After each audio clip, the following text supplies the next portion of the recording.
Ancient Egyptians got higher than you'd ever believe. The sun rose over the Nile River Valley on a day much like any other day. It was warm.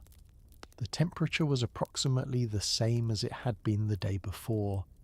The sky was blue, or perhaps it was slightly less blue than the previous day, though this distinction would be difficult to measure without modern instruments. The ancient Egyptians woke up, as they did every single morning to begin their daily routines. In the city of Thebes, which was located along the Nile River in what we now call Egypt, there lived many people. These people had homes. The homes were made of mud brick. Mud brick was created by mixing mud with straw and then letting it dry in the sun. The sun was very effective at drying mud brick because it was hot. The heat came from the sun being a star. Stars are hot. This is a scientific fact that has been established for quite some time now. The ancient Egyptians grew crops. One of the crops they grew was called blue lotus. Blue lotus is a flower. It grew in the water. The Nile River had water. Therefore, blue lotus could grow near the Nile River. This logical progression is important to understand. The blue lotus flower was blue in colour, which is why it was called blue lotus and not red lotus or yellow lotus or purple lotus. Names often correspond to observable characteristics. This is true in many languages and many time periods throughout human history. On this particular morning, which was a morning like many other mornings, a farmer named Amenhotep walked to his field. Amenhotep was a common name in ancient Egypt. Many people were named Amenhotep. This Amenhotep was different from other Amenhoteps because he was this specific Amenhotep and not a different Amenhotep. He wore a linen garment. Linen was made from flax. Flax was a plant. Plants grow in soil when they receive adequate water and sunlight. This is how agriculture works and has always worked. Amenhotep looked at his blue lotus, flowers. There were many of them. He counted them, but the exact number is not recorded in historical documents, so we cannot say with certainty how many blue lotus flowers Amenhotep had in his field on this particular day. What we do know is that there were some blue lotus flowers. More than one, probably more than 10, possibly more than 100. The exact number remains unknown to contemporary historians, and will likely remain unknown unless new archaeological evidence is discovered. The blue lotus flower contains certain chemical compounds. These compounds have names that are difficult to pronounce. One of them is apomorphine, another is nuciferin. These are simply names given to molecular structures by scientists who study such things. The molecules exist whether or not we name them. This is true of all molecules. Molecules are made of atoms. Atoms are made of protons, neutrons, and electrons. This is basic chemistry. When ancient Egyptians consumed blue lotus, either by steeping it in wine or by other methods of consumption, these chemical compounds would enter their bloodstream. The bloodstream is part of the circulatory system. The circulatory system moves blood throughout the body. Blood carries oxygen and nutrients to cells. It also carries other substances, including chemical compounds from blue lotus flowers. This is simply how human biology functions. Amenhotep picked some blue lotus flowers. He picked them by grasping the stems with his fingers and pulling them from the plant. This is the standard method for picking flowers. It has been the standard method for thousands of years. Amenhotep placed the flowers in a basket. The basket was woven from reeds. Reeds grow near water. The Nile River had reeds growing along its banks. People would cut these reeds and weave them into baskets. Basket weaving is a craft that requires practice and skill. After picking flowers for what might have been several hours, though we cannot be certain of the exact duration, Amenhotep walked back to his home. Walking is a form of locomotion where one foot is placed in front of the other foot in an alternating pattern. Humans have been walking for a very long time. It is an efficient method of travelling short distances when no other transportation is available. At his home, Amenhotep's wife, whose name was Nefertiti, though not the famous Nefertiti, but a different Nefertiti, because Nefertiti was also a common name, greeted him. She greeted him by saying words in ancient Egyptian language. The exact words are not recorded. She may have said hello, or the ancient Egyptian equivalent of hello. Different cultures have different greeting customs. This is a well-documented anthropological fact. Nefertiti took the blue lotus flowers from the basket. She took them by reaching into the basket with her hands and grasping the flowers. Then she carried them to a table.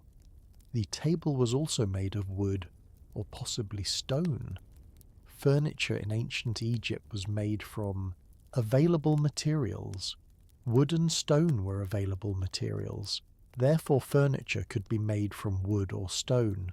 This is a logical deduction based on available evidence. She began to prepare the blue lotus flowers for consumption. This preparation involved several steps. The first step was to examine the flowers to ensure they were suitable for use. Examination involves looking at something carefully. Nefertiti looked at the flowers carefully. She looked for signs of damage or decay. Damaged or decayed flowers would not be ideal for consumption. This is a reasonable quality control measure. The second step in the preparation process was to remove the petals from the stems. This was done by holding the stem with one hand and pulling the petals with the other hand. The petals would separate from the stem due to the application of force. Force is measured in units called newtons, named after Sir Isaac Newton, though Sir Isaac Newton would not be born for many thousands of years after this particular day in ancient Egypt. Time moves in one direction, from past to future. This is a fundamental characteristic of time as we understand it. Nefertiti placed the petals in a bowl. The bowl was made of clay. Clay is a type of soil that can be shaped when wet and becomes hard when dried. Pottery is made from clay. Ancient Egyptians made many pottery items. They made bowls, jars, plates, and other vessels. Each of these items served a specific purpose. Bowls, for example, were used for holding things. This is the primary function of a bowl. She then poured wine into the bowl with the blue lotus petals. Wine is an alcoholic beverage made from fermented grapes. Grapes grow on vines. Vines are plants. The ancient Egyptians grew grapes in vineyards.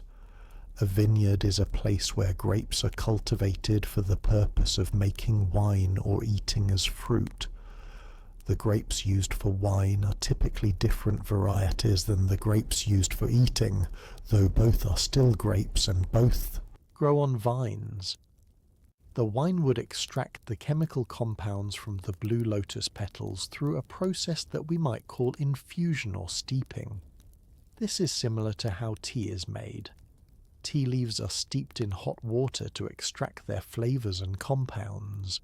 The principle is the same, though the specific substances being extracted are different.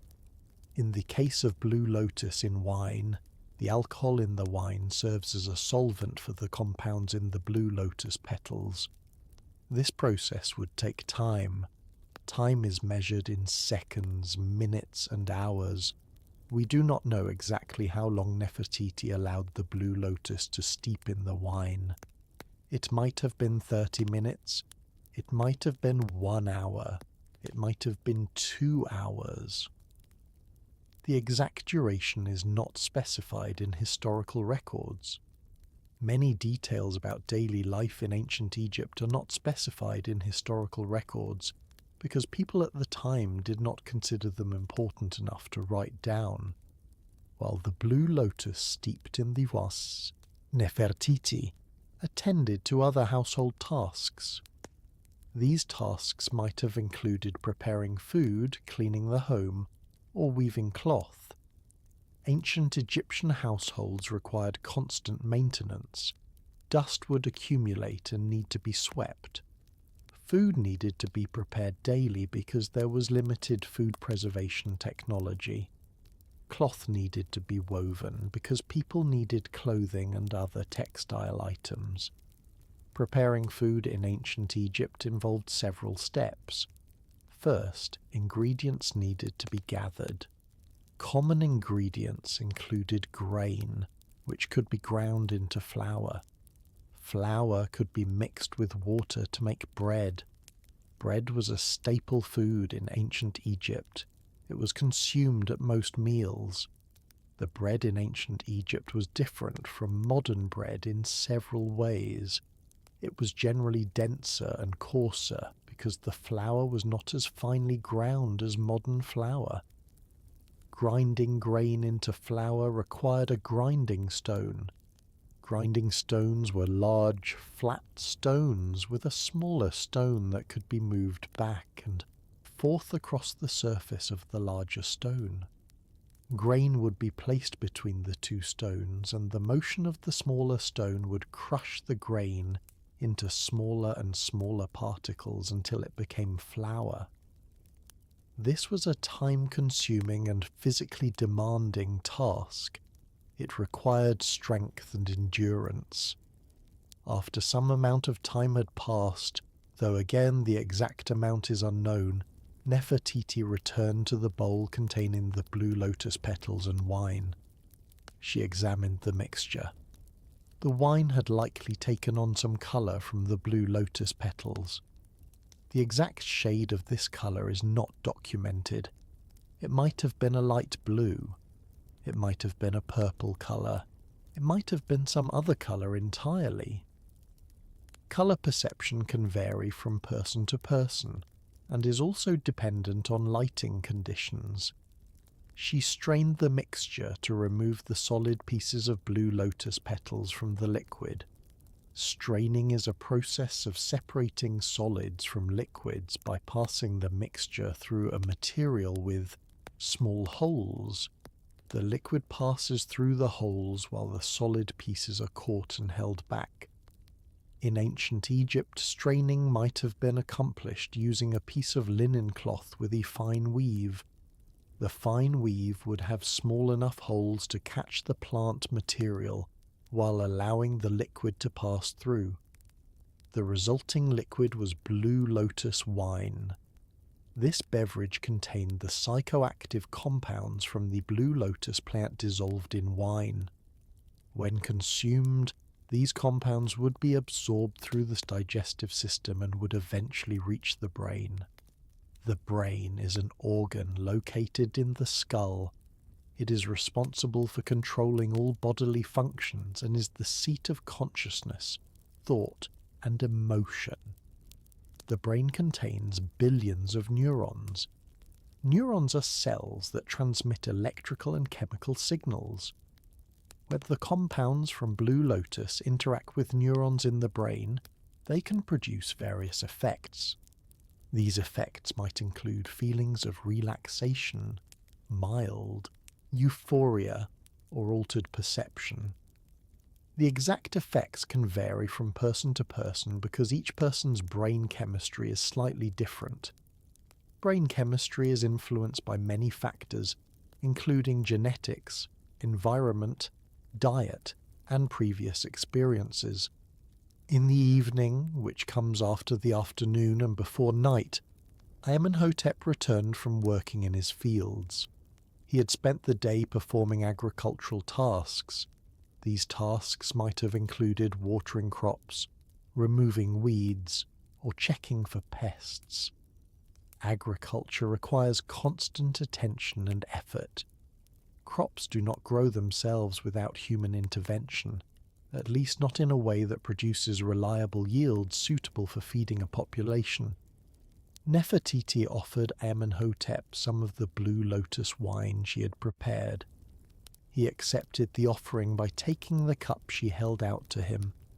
Cups in ancient Egypt were made from various materials including clay, stone, or metal.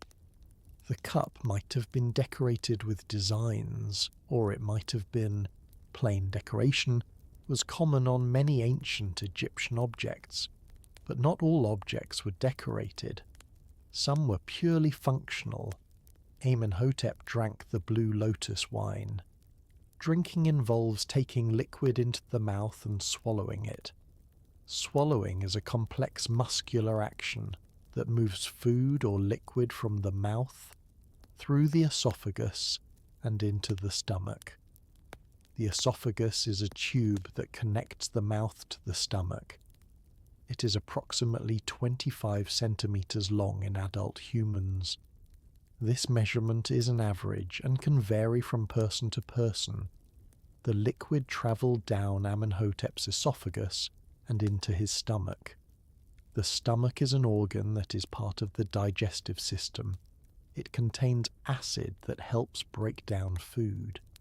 The stomach acid has a pH of approximately 2, which is quite acidic. For comparison, lemon juice has a pH of approximately 2 to 3, and pure water has a pH of 7. The pH scale measures acidity and alkalinity. Lower numbers indicate higher acidity. From the stomach, the compounds from the blue lotus wine would be absorbed into the bloodstream through the walls of the stomach and intestines. The intestines are long, coiled tubes that are also part of the digestive system.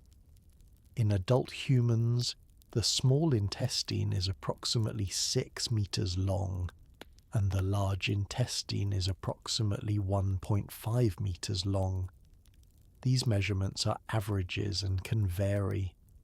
Once in the bloodstream, the compounds would be circulated throughout the body. Circulation is accomplished by the heart, which is a muscular organ that pumps blood. The heart pumps approximately 5 liters of blood per minute in an average adult at rest. This rate increases during physical activity. The heart has 4 chambers, 2 atria and 2 ventricles. The atria receive blood, and the ventricles pump blood out of the heart. As the blood carrying the blue lotus compounds circulated through Amenhotep's body, some of this blood would flow to the brain. The brain receives approximately 15 to 20% of the body's blood supply, despite making up only about 2% of body weight. This is because the brain requires large amounts of oxygen and glucose to function. Oxygen and glucose are transported in the blood. When the compounds reached Amenhotep's brain, they would interact with various receptors on neurons. Receptors are protein molecules on cell surfaces that bind to specific chemicals. This binding can trigger various cellular responses. Different compounds bind to different receptors, which is why different substances have different effects on the brain and body. Amenhotep might have begun to feel the effects of the blue lotus wine. These effects would have developed gradually, not instantaneously. The time between consumption and the onset of effects depends on many factors, including the amount consumed, whether the person has eaten recently, individual metabolism, and the specific compounds involved. He might have felt more relaxed.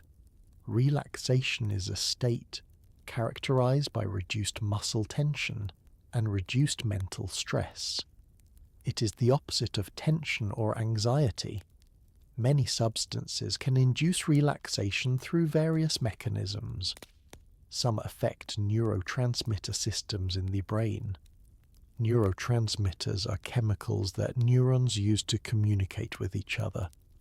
Amenhotep sat down. Sitting is a position where the body is supported by the buttocks rather than the feet. Furniture designed for sitting includes chairs, stools, and benches. In ancient Egypt, seating furniture was available but not always used. People might also sit on the floor or on the ground. The ground in ancient Egypt was generally sandy or dusty because of the desert climate. As he sat, Amenhotep might have observed his surroundings with slightly altered perception. Altered perception can manifest in various ways. Colours might appear more vivid or slightly different. Sounds might seem more distinct or might blend together differently. The sense of time might be affected, with time seeming to pass more slowly or more quickly than usual. The room where Amenhotep sat was likely lit by oil lamps. Oil lamps were a common source of light in ancient Egypt during evening hours. They consisted of a container filled with oil and a wick that would be lit. The wick would draw up the oil through capillary action, and the oil would burn, producing light. Capillary action is the ability of a liquid to flow in narrow spaces without external forces like gravity. The oil used in lamps was typically made from plants. Castor oil was common. Castor oil comes from the castor bean plant. The castor bean plant is native to Africa and grows well in hot climates. Ancient Egyptians cultivated castor bean plants for various purposes, including lamp oil and medicinal uses. The light from oil lamps is different from modern electric light. It is yellower and flickers more. The flickering occurs because the flame is affected by air currents and variations in the oil supply to the wick. This flickering, light would cast moving shadows on the walls. Shadows are areas where light is blocked by an opaque object. Amenhotep watched the shadows move on the walls. Watching is a form of observation that involves sustained visual attention. The human eye is a complex organ capable of detecting electromagnetic radiation in the visible spectrum. The visible spectrum is the range of wavelengths that human eyes can perceive as light, approximately 380 to 740 nanometers. Time passed. This is something that time does continuously. It passes at a constant rate according to most models of physics, though there are some complex theories involving relativity that suggest time can be affected by gravity and velocity. However, these effects are negligible in everyday situations on Earth, so for practical purposes, we can say that time passes at a constant rate. Nefertiti was also in the room. She might have been performing some task, or she might have been sitting quietly. In ancient Egyptian households, evenings after the work of the day was complete were times for rest and sometimes social interaction. Families might talk to each other, tell stories, or engage in various leisure activities. Storytelling was an important part of ancient Egyptian culture. Stories were passed down orally from generation to generation. These stories included myths about gods, tales of pharaohs and heroes, and accounts of historical events. The oral tradition was important because literacy was not universal. Writing was primarily practiced by scribes, who were trained professionals.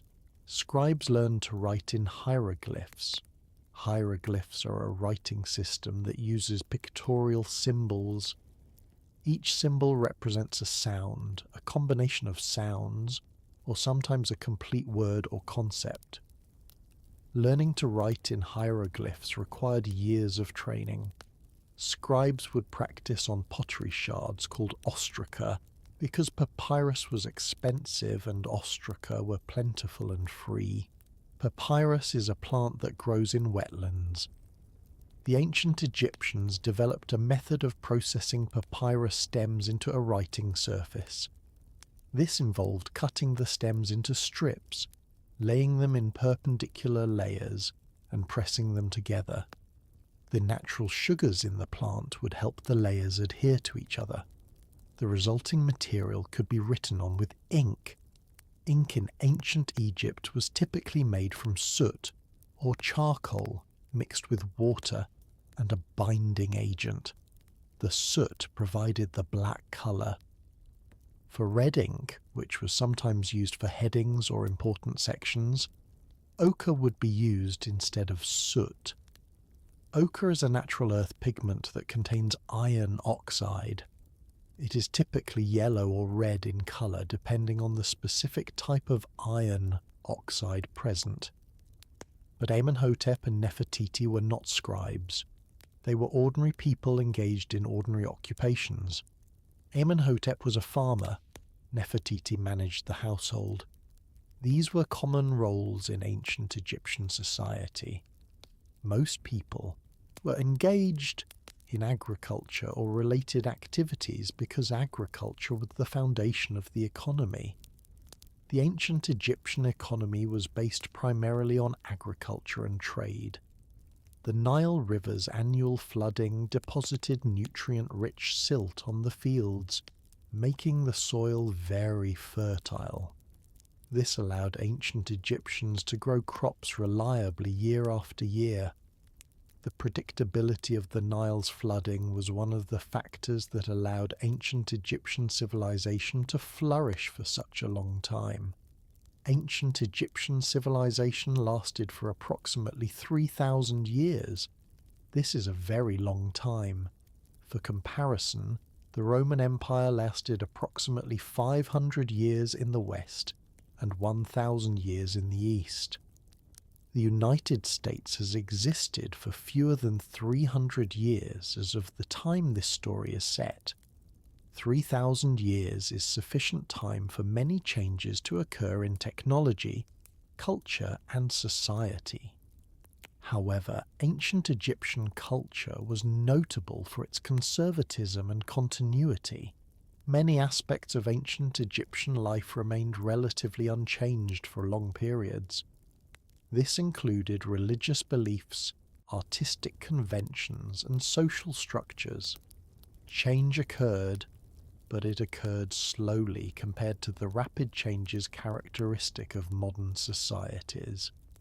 One aspect of ancient Egyptian life that remained relatively constant was the use of various plants and substances for their psychoactive or medicinal properties.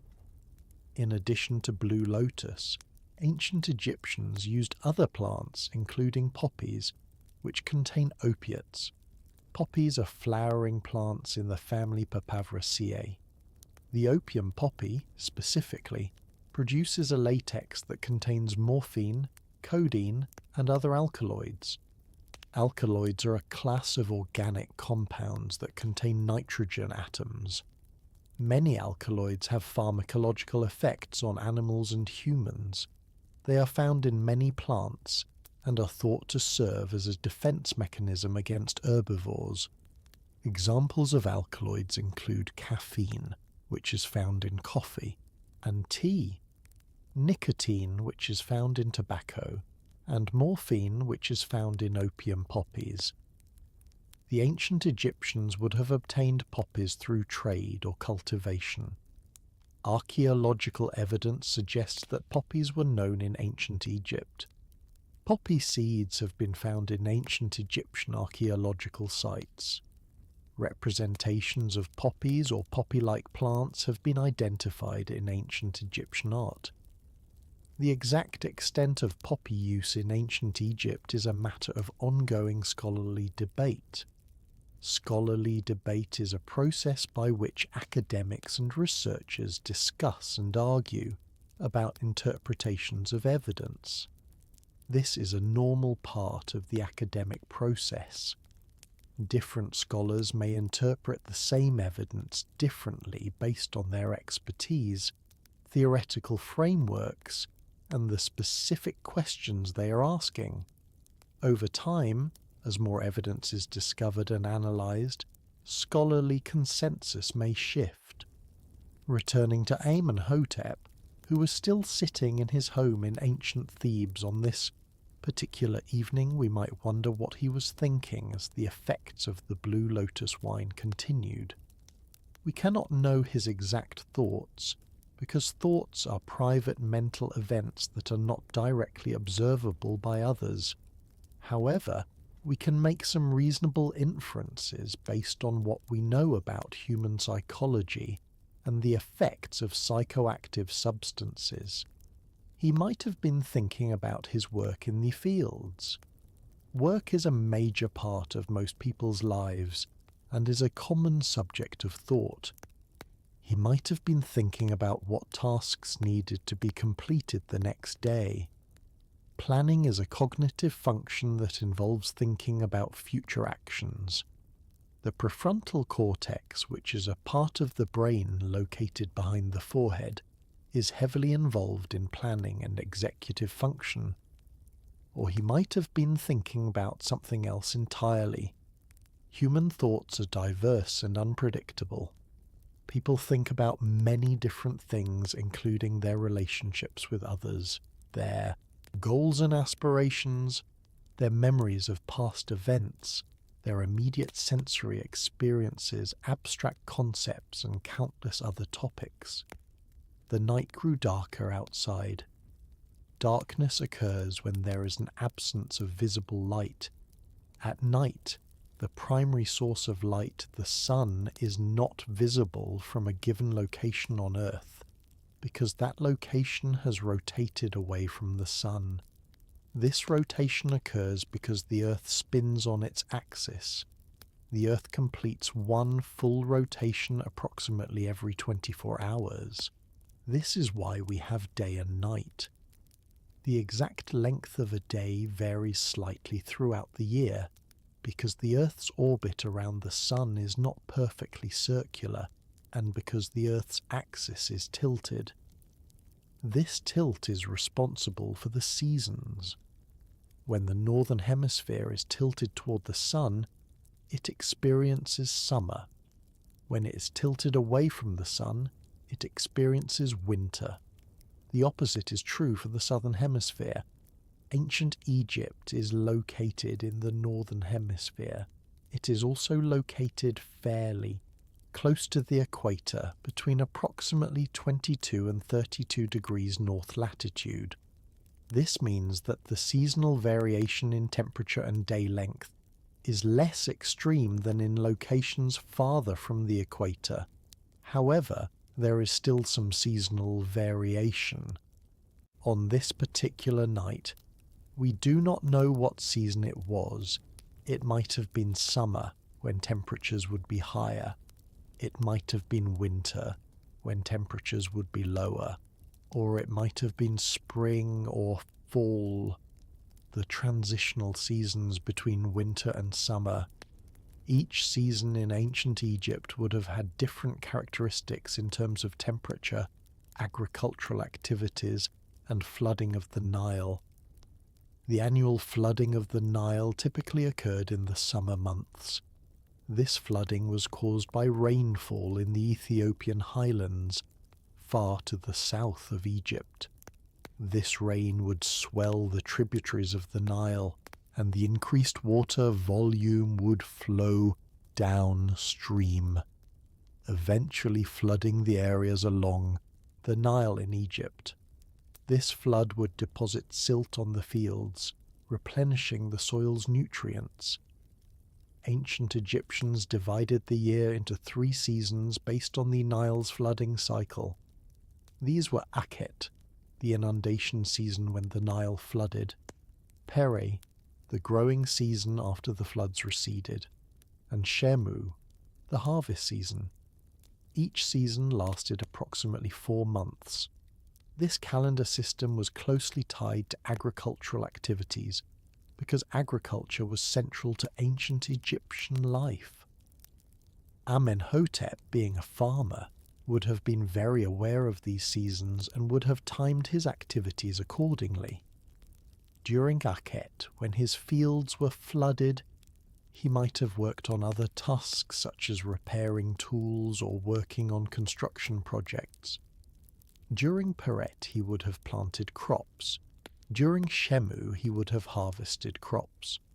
The crops grown in ancient Egypt included emmer wheat and barley. Emmer wheat is an ancient variety of wheat that has largely been replaced by other varieties in modern agriculture. Barley is a grain that was used for making bread and for brewing beer. Beer was a common beverage in ancient Egypt, consumed by people of all social classes. Ancient Egyptian beer was different from modern beer. It was thicker and had a lower alcohol content. It was made by fermenting grain, usually barley, sometimes mixed with bread. Fermentation is a metabolic process in which microorganisms like yeast convert sugars into alcohol and carbon dioxide. Yeast is a type of fungus. There are many species of yeast, but the ones used in brewing belong primarily to the genus Saccharomyces. The brewing process begins with malting the grain. Malting involves soaking this grain in water until it begins to germinate, then drying it. This process activates enzymes in the grain that convert starches into sugars. These sugars can then be fermented by yeast. Without this conversion, fermentation cannot occur efficiently because yeast ferments sugars, not starches. After malting, the grain would be ground and mixed with water. Yeast would be added, either deliberately or through natural contamination from yeast present in the environment. The mixture would be left to ferment for several days.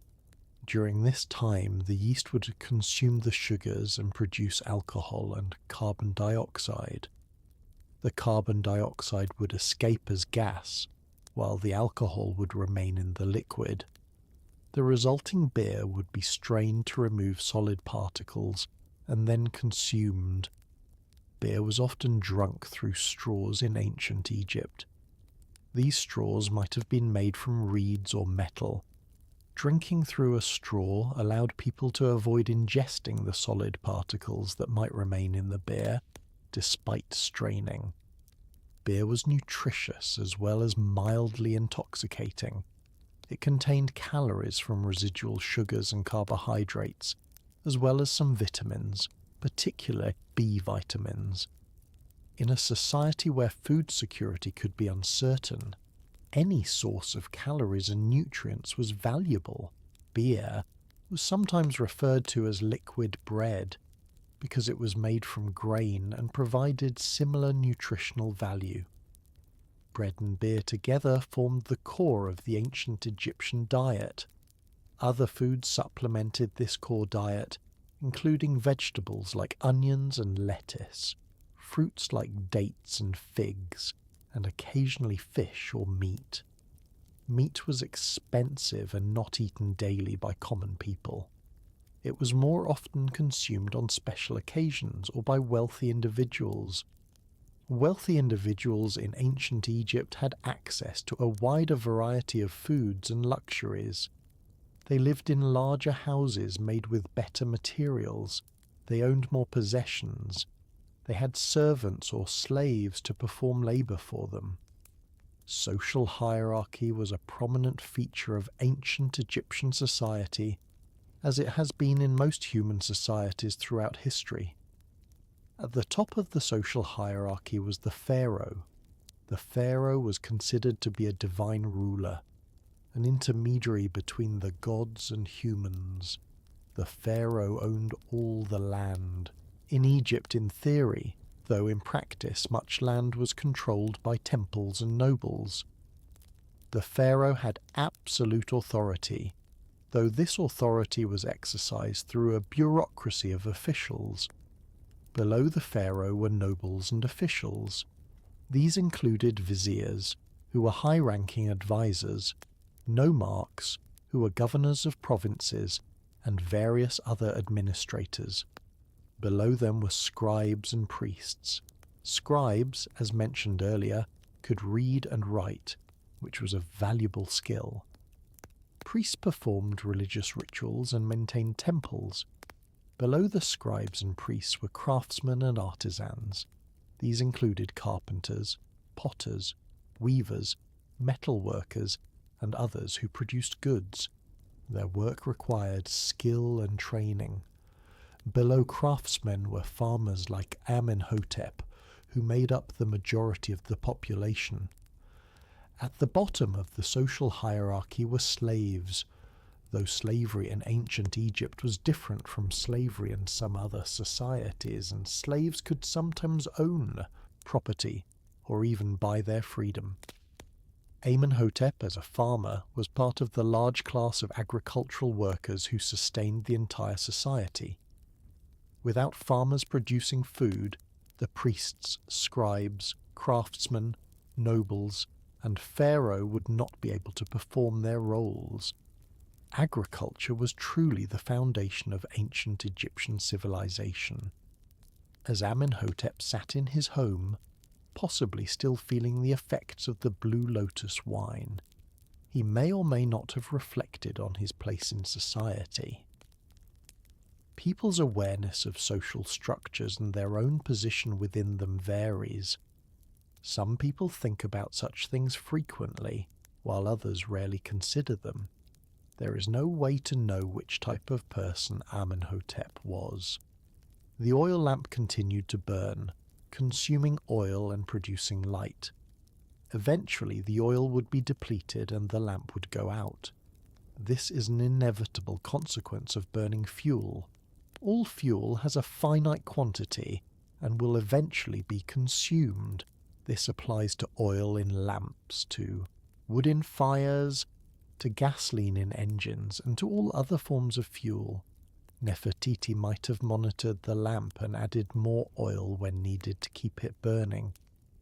Or she might have decided to let it burn out and go to sleep. Sleep is a physiological state characterized by reduced consciousness and reduced responsiveness to external stimuli. Humans typically sleep approximately 8 hours per day, though this can vary from person to person. Sleep serves important functions. During sleep, the body repairs tissues, consolidates memories, and performs various maintenance processes. Lack of sleep can impair cognitive function, mood, and physical health. All mammals sleep, as do many other animals including birds and reptiles. The exact purpose of sleep is still not completely understood despite extensive research. If Amenhotep and Nefertiti decided to sleep, they would lie down on their bed. Beds in ancient Egypt varied depending on wealth. Wealthy people had wooden bed frames with woven string or leather sleeping surfaces.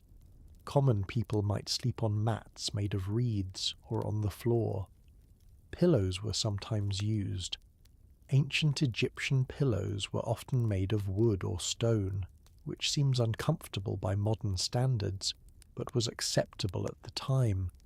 Sleeping in ancient Egypt was done in light garments or sometimes without garments at all, depending on the temperature.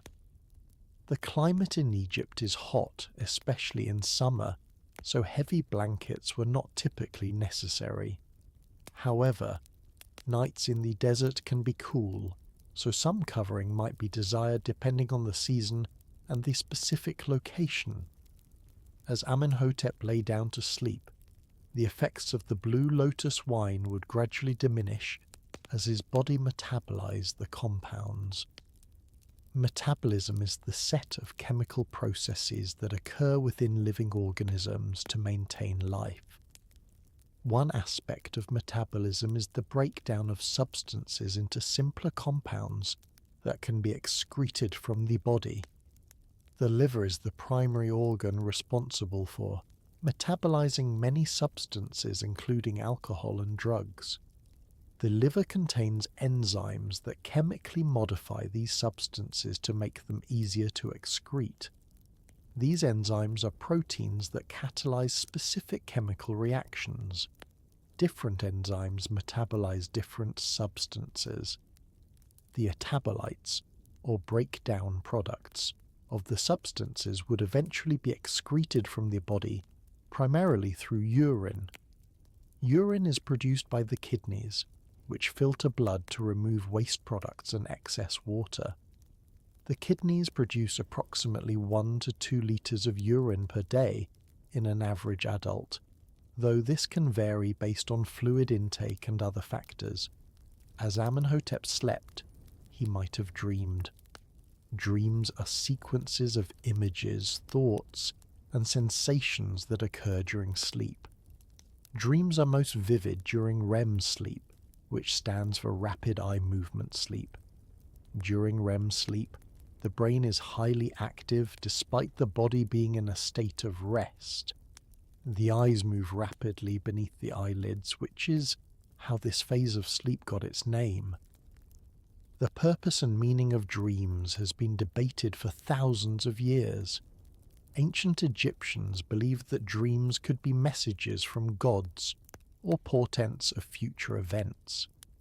Modern scientific understanding views dreams as products of brain activity during sleep, possibly involved in memory consolidation or emotional processing.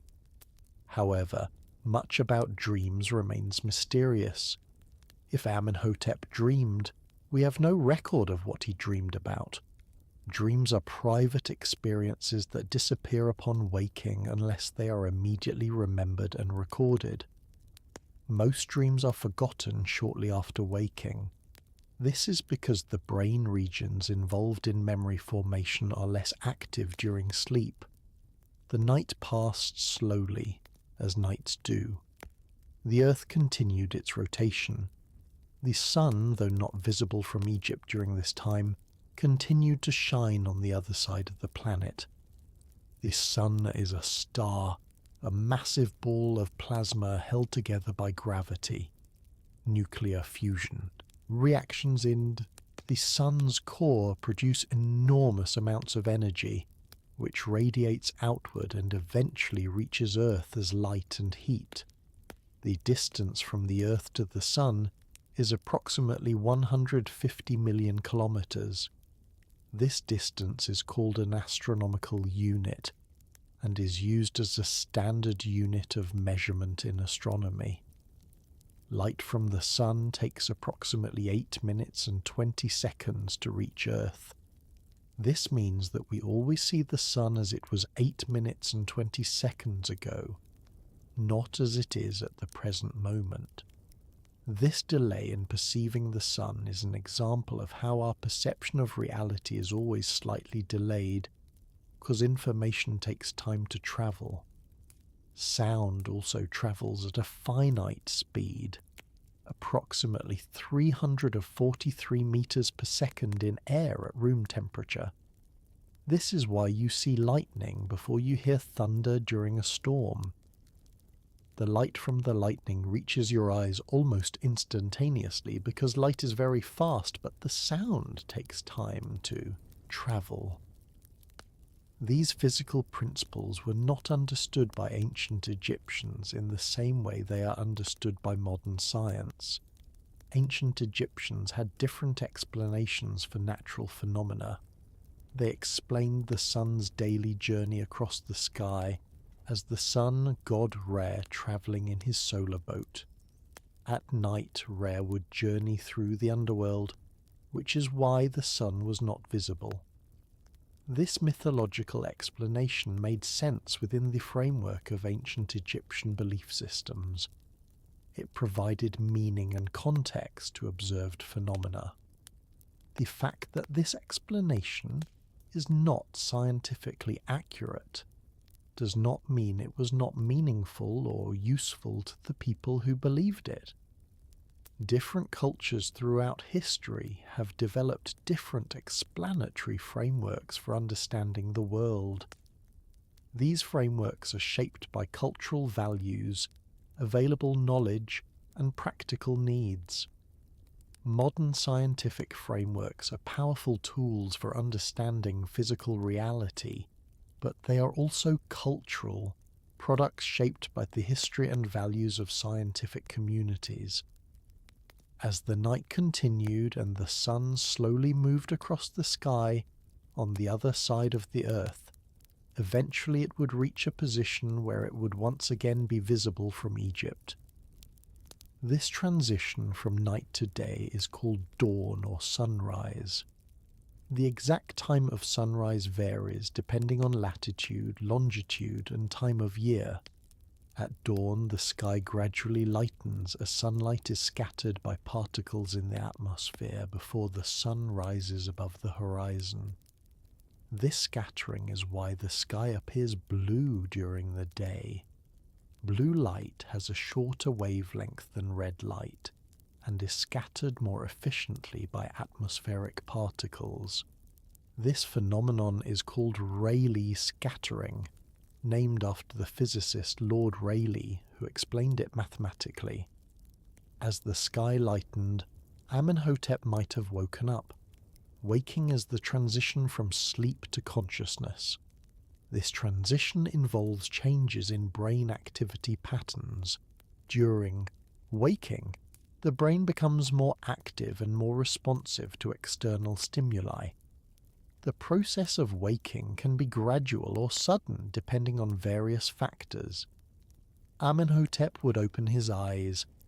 Opening eyes involves contracting muscles that pull the eyelids upward. The eyelids protect the eyes when closed and allow vision when open. Human eyes are complex organs. Light enters through the cornea, passes through the pupil, is focused by the lens, and forms an image on the retina at the back of the eye. The retina contains photoreceptor cells that convert light into electrical signals. These electrical signals travel along the optic nerve to the brain, where they are processed in the visual cortex and other brain regions. The brain interprets these signals as visual information. This entire process happens very quickly, giving us the impression of seeing in real time, though there is actually a small delay between light entering the eye and our conscious perception of what we are seeing. Amenhotep might see the interior of his home as morning light filtered in through windows or doorways. Ancient Egyptian homes typically had small windows to keep out heat and dust. The windows might be covered with wooden shutters or reed mats. Light entering through these openings would illuminate the interior of the home, allowing Amenhotep to see his surroundings. He would rise from his bed. Rising involves contracting various muscles to move the body from a lying position to a sitting or standing position.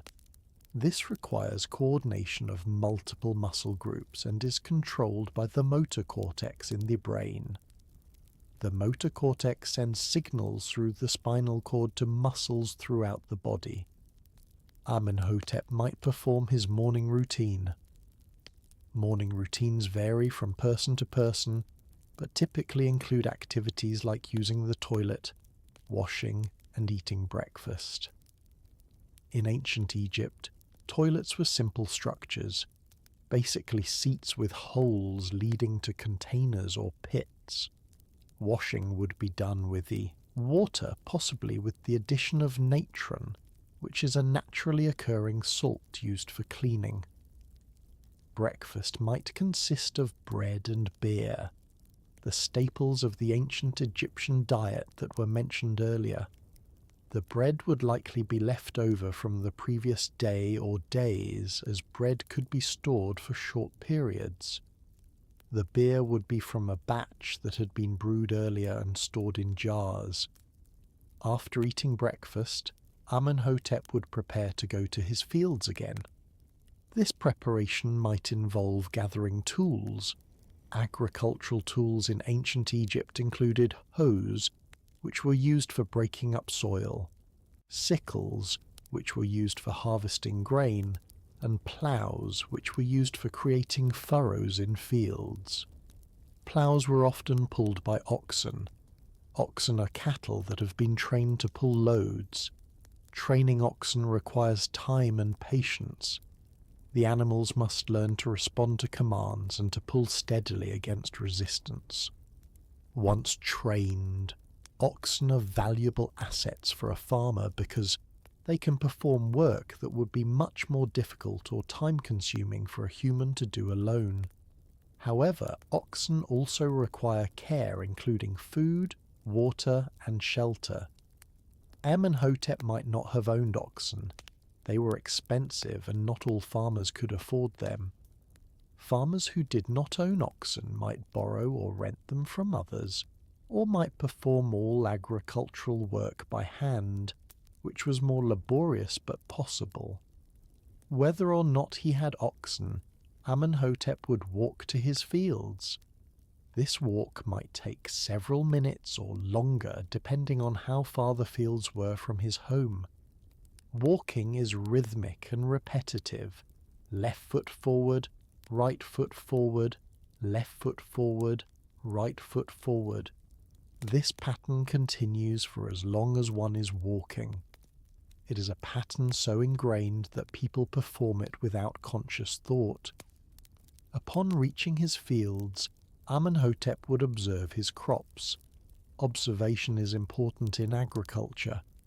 By observing crops, a farmer can assess their health, identify problems such as disease or pest infestation, and determine when crops are ready to harvest. Crop observation requires knowledge and experience. An experienced farmer can detect subtle signs that might escape a novice's notice. The blue lotus plants were one of the crops that Amenhotep grew. As mentioned much earlier in this account, blue lotus contains psychoactive compounds. However, the plant was also valued for other reasons. It was used in perfumes. Ancient Egyptians valued fragrance and used perfumes made from various flowers and plants. Blue lotus had a pleasant smell and was one of the plants used in perfume production. Perfume production involved extracting aromatic compounds from plants. This could be done through various methods, including pressing flowers to extract their oils or steeping flowers in fat, which would absorb the aromatic compounds. The resulting perfumed oil or fat could then be applied to the body or to hair. In addition to perfume, blue lotus was used in religious and ceremonial contexts.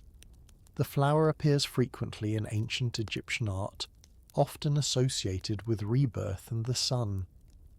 The flower opens during the day and closes at night, which was seen as symbolic. Many ancient cultures have found symbolic meaning in natural cycles and phenomena. Symbolism is the use of symbols to represent ideas or qualities. A symbol is something that stands for or suggests something else by reason of relationship, association, convention, or accidental resemblance. The cross is a symbol in Christianity representing the crucifixion of Jesus. The crescent moon is a symbol in Islam. The lotus, including blue lotus, was a symbol in ancient Egyptian religion. The ancient Egyptian religion was polytheistic, meaning it involved the worship of multiple gods. These gods were associated with various aspects of nature and human life. Ra was the sun god. Osiris was the god of the underworld and rebirth. Isis was a goddess associated with magic and motherhood. Thoth was the god of wisdom and writing. There were many other gods as well. These gods were worshipped at temples. Temples were large structures built of stone. They were decorated with hieroglyphs and images of gods and pharaohs. Temples served as houses for the gods. The innermost parts of temples contained shrines where statues of gods were kept. Only priests were allowed into these inner sanctums. Common people like Amenhotep did not enter the inner parts of temples, but they could participate in religious festivals. During festivals, statues of gods might be carried out of temples in processions. People could present offerings and prayers to the gods during these times. Festivals were important social events as well as religious occasions. Offerings to gods included food, drink, incense, and flowers. Blue lotus flowers might be offered to gods. The flowers would be placed on altars or presented to statues.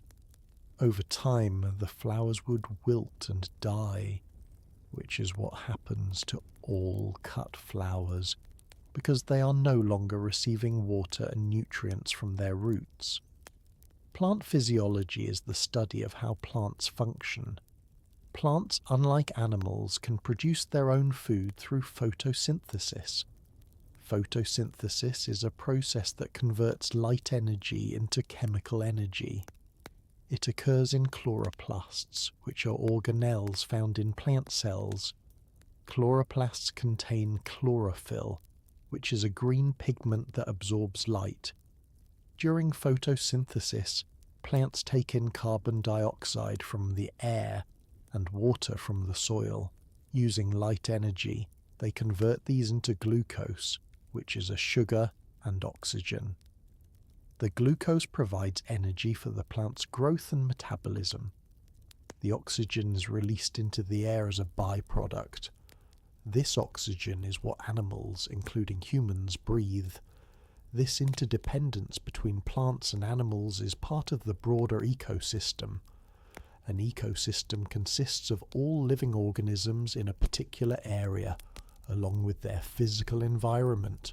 Organisms interact with each other and with their environment in complex ways. These interactions include predation, competition, cooperation, and many other types of relationships. The ancient Egyptians were part of the ecosystem of the Nile River Valley. They depended on the river for water, on plants and animals for food, and on various natural resources for materials. In turn, their activities affected the ecosystem. Agriculture modified the landscape.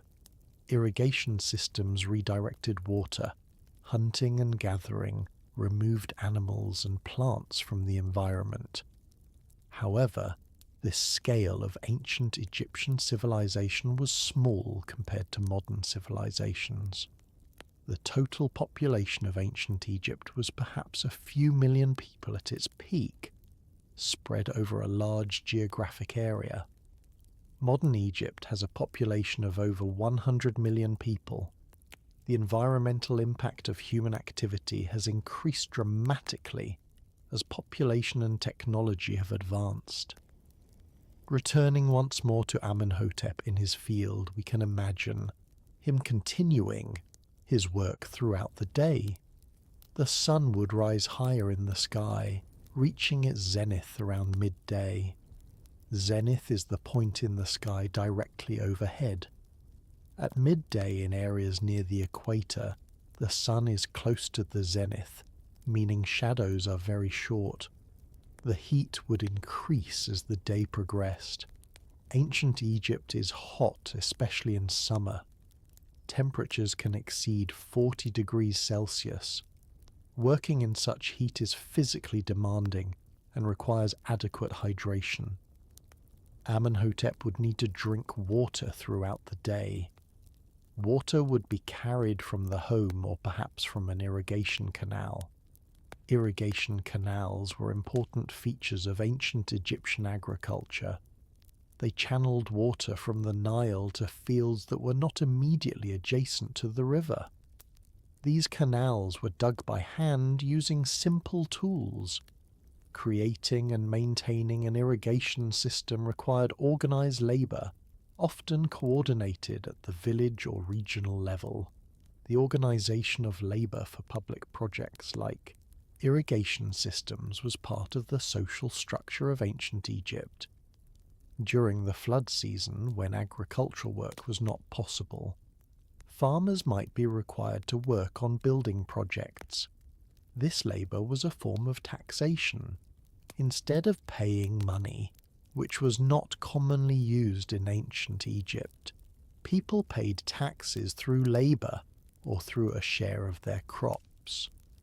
The crops that Amenhotep and other farmers grew were essential to feeding the population and supporting the various non-agricultural sectors of society. Without a reliable food supply, the priests, scribes, craftsmen, soldiers, and officials could not perform their specialized roles.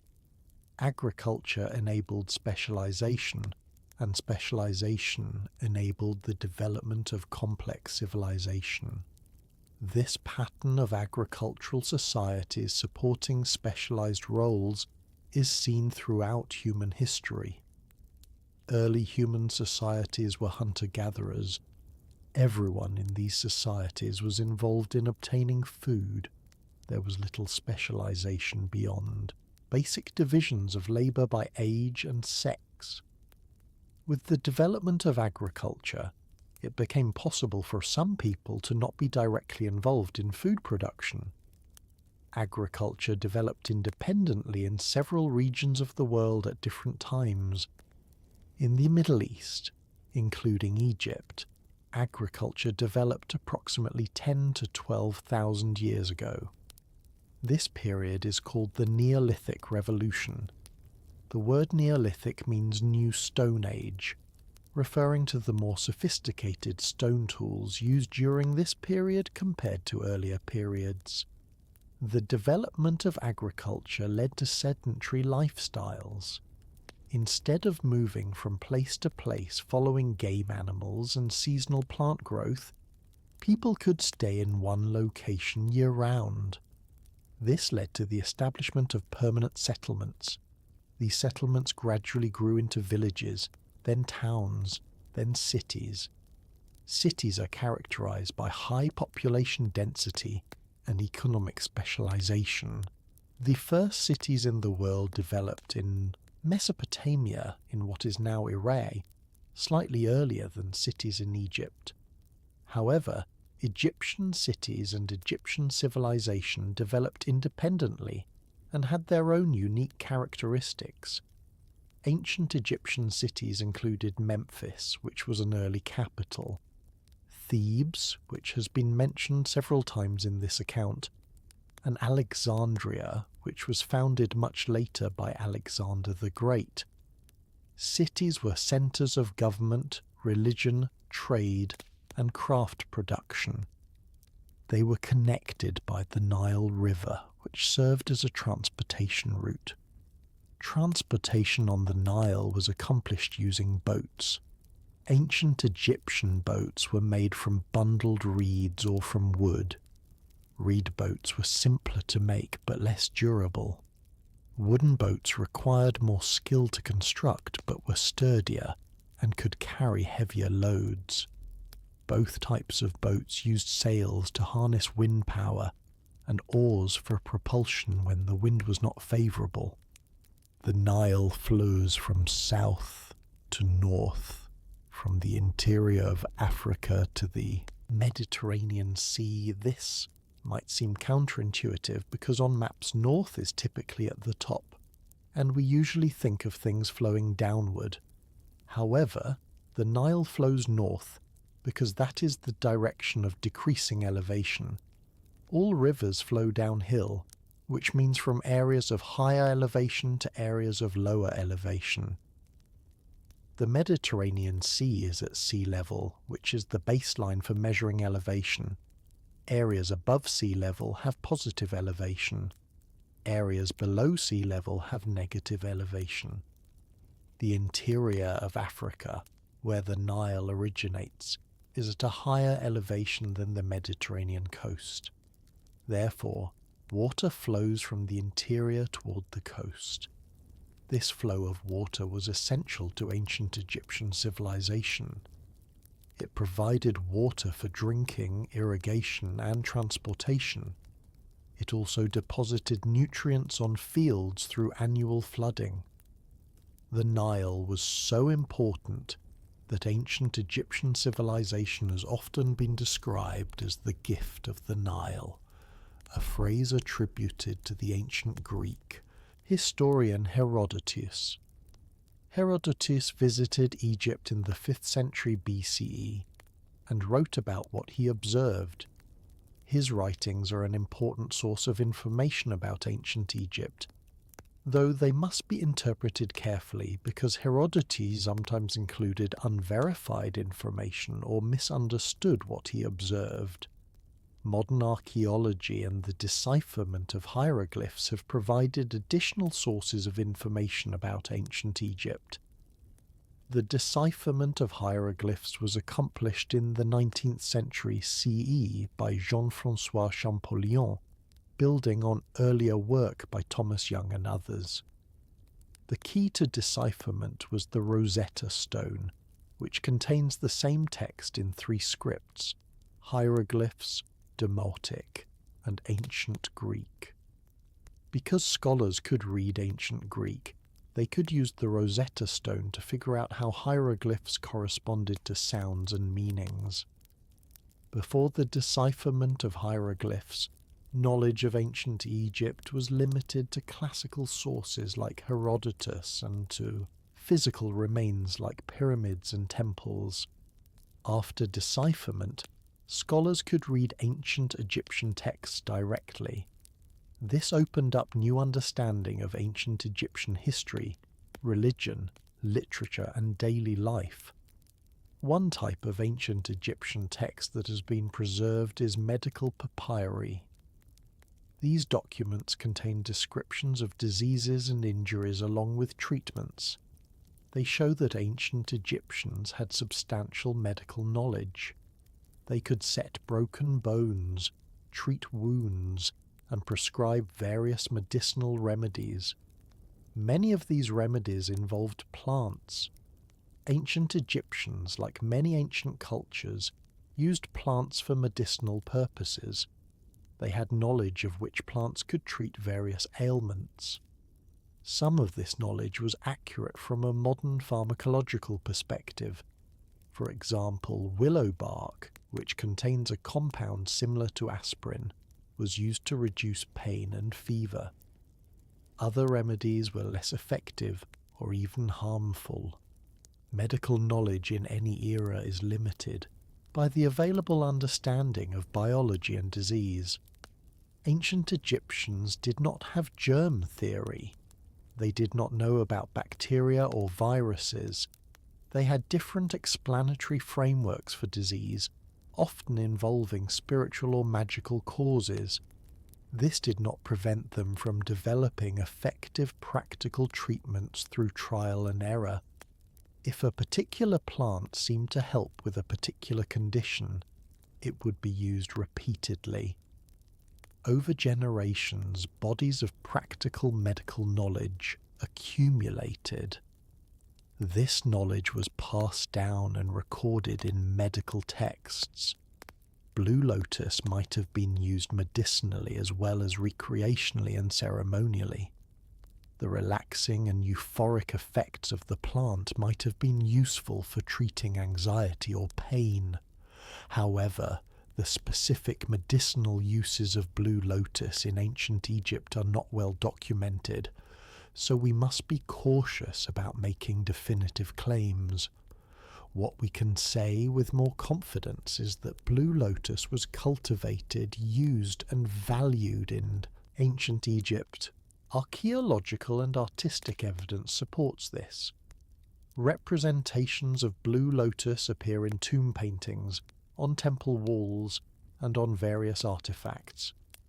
The plant clearly had cultural significance beyond simple decoration. Amenhotep, in growing blue lotus, was participating in these cultural practices. He was producing a plant that had multiple uses and meanings. Whether he fully understood all these meanings, or simply knew that the plant was valuable and could be used in various ways, we cannot say. People can participate in cultural practices with varying degrees of understanding or reflection. Culture is transmitted from generation to generation through learning. Children learn from parents, students from teachers, apprentices from masters. This social learning is what allows cultures to persist and evolve over time. Each generation receives cultural knowledge from the previous generation, may modify it slightly, and passes it on to the next generation. This process of cultural transmission is similar to biological evolution in some ways, but different in others. Like biological evolution, it involves variation, selection, and inheritance. Unlike biological evolution, cultural changes can occur much more rapidly because they are not limited to genetic mechanisms. A useful innovation can spread through a population within a generation. The use of blue lotus and other psychoactive plants is an example of cultural knowledge. At some point in the past, someone discovered that blue lotus had psychoactive effects. This knowledge was shared with others and passed down over time. Methods for preparing and using the plant were developed and refined. Eventually, these practices became established parts of ancient Egyptian culture. Similar processes occurred with other psychoactive substances in other cultures. Many cultures throughout history have discovered and used plants with psychoactive properties. Examples include coca leaves in South America, cannabis in various parts of the world, cat in East Africa and the Arabian Peninsula, kava in the Pacific Islands, and many others. The human use of psychoactive substances appears to be nearly universal across cultures.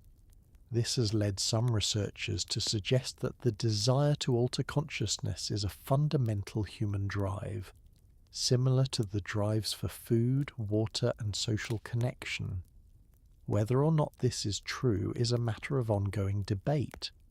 What is clear is that psychoactive substances have been and continue to be important in many cultures. They are used for various purposes, including recreation, medicine, religion, and socializing. They can have both benefits and harms depending on how they are used. Ancient Egyptians, in using blue lotus and other substances, were engaging with these complex issues. As the day progressed and Amenhotep continued working in his field, he would have had many hours to think about various matters, or perhaps to think about nothing in particular. Manual labor can be meditative. The repetitive nature of many agricultural tasks allows the mind to wander or to settle into a calm state. Some people find this aspect of physical work satisfying. The combination of physical activity, time outdoors, and mental quiet can be restorative. Other people find manual labor tedious and prefer work that is more mentally engaging. Different people have different preferences and aptitudes. Amenhotep's preferences are unknown to us. We do not know if he enjoyed his work, found it tedious, or felt some combination of satisfaction and hardship. Agricultural work is physically demanding and can be exhausting. It is also essential and can provide a sense of purpose and accomplishment. The crops that Amenhotep tended would eventually be harvested. Harvesting is the process of gathering mature crops from the fields. For grain crops like wheat and barley, harvesting involves cutting the stalks with a sickle, gathering them into bundles and transporting them to a threshing floor. Threshing is the process of separating grain from stalks and husks. In ancient Egypt, this was often done by having animals walk over the harvested crop on a hard surface. The animals' hooves would break up the stalks and separate the grain. Alternatively, people might beat the crops with flails, which are tools consisting of a long handle with a shorter stick attached by a cord or chain. After threshing, the grain would be winnowed. Winnowing separates grain from chaff by tossing the mixture into the air. The heavier grain falls back down while the lighter chaff is blown away by the wind. This requires a windy day or a person creating wind by moving a fan or basket back and forth. The cleaned grain would then be stored in granaries. Granaries are structures designed for storing grain. They need to protect the grain from moisture, pests, and theft. Ancient Egyptian granaries were often dome-shaped structures made of mud brick. Grain could be poured in through an opening at the top and removed through an opening at the bottom. Stored grain could be used throughout the year until the next harvest. It could be ground into flour for making bread. It could be used for brewing beer. It could be used as feed for animals. Grain was valuable and was sometimes used as a form of currency or for paying taxes and wages. The importance of grain to ancient Egyptian society cannot be overstated. Grain was the basis of the food supply and therefore the basis of the entire economy and social structure. A poor harvest could lead to hardship and hunger. A series of poor harvests could lead to social instability. Good harvests enabled prosperity and population growth. For Amenhotep, a successful harvest meant he would have enough food for his family and enough surplus to meet his obligations to the state and to save for future needs. The cycle of planting, tending, and harvesting structured his entire year and indeed his entire life. This agricultural cycle has been the reality for most humans throughout most of history. Only in the past century or two, with industrialization and urbanization, have the majority of people in some societies stopped being directly involved in agriculture. Even now, globally, a large percentage of humanity is engaged in farming. The experience of someone like Amenhotep, a farmer in ancient Egypt, is in many ways more representative of typical human experience throughout history than the experience of a modern city dweller. For thousands of years, most people lived in small agricultural communities, grew or raised their own food, and lived lives structured by the rhythms of seasons and agricultural cycles. These lives might seem simple or limited from a modern perspective, but they had their own complexities, satisfactions, and challenges. People in ancient Egypt had relationships, emotions, thoughts, and experiences just as people do today. They loved, feared, hoped, and dreamed. They faced difficult decisions and ethical dilemmas. They created art, music, and literature. The human capacity for culture, creativity, and complex thought has been present for tens of thousands of years. Ancient Egyptians were fully modern humans with the same cognitive capabilities as people today. The differences between ancient Egyptian society and modern society are cultural and technological, not biological. This is an important point that is sometimes misunderstood. Ancient people were not less intelligent or less capable than modern people. They had different knowledge and different tools, but the same fundamental human capacities. If a child from ancient Egypt could be brought forward in time and raised in modern society, they would be indistinguishable from any other modern person. Conversely, if a modern person were sent back to ancient Egypt without any modern tools or knowledge, they would face significant challenges adapting to that environment. They would need to learn ancient Egyptian language, customs, and practical skills. They might struggle with diseases to which they had no immunity. They would have to adjust to a vastly different way of life. This thought experiment highlights that human capabilities are largely universal, but human knowledge and culture are specific to times and places. We are all beneficiaries of the accumulated knowledge of our societies. We stand on the shoulders of countless previous generations who developed agriculture, writing, mathematics, science, and all the other foundations of civilization. The ancient Egyptians were part of this long chain of human development. They inherited knowledge from even earlier societies. They developed and refined this knowledge. They passed it on to subsequent generations and to other cultures. Some of their innovations and ideas have persisted to the present day. For example, the ancient Egyptian calendar, with its 365-day year, was adopted and modified by later cultures. The ancient Egyptian emphasis on the afterlife and elaborate burial practices influenced later religious and philosophical thought. Ancient Egyptian art and architecture inspired later civilizations and continues to fascinate people today. The pyramids, perhaps the most famous ancient Egyptian structures, were built thousands of years before Amenhotep's time.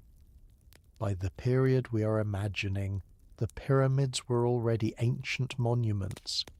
They were built during what is called the Old Kingdom, roughly 4,500 years ago. The pyramids were tombs for pharaohs. They required enormous resources and labor to construct. The largest pyramid, the Great Pyramid of Giza, is estimated to have required tens of thousands of workers and taken 20 years to build.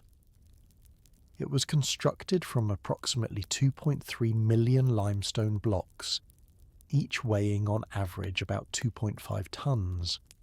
How exactly the pyramids were built is still debated.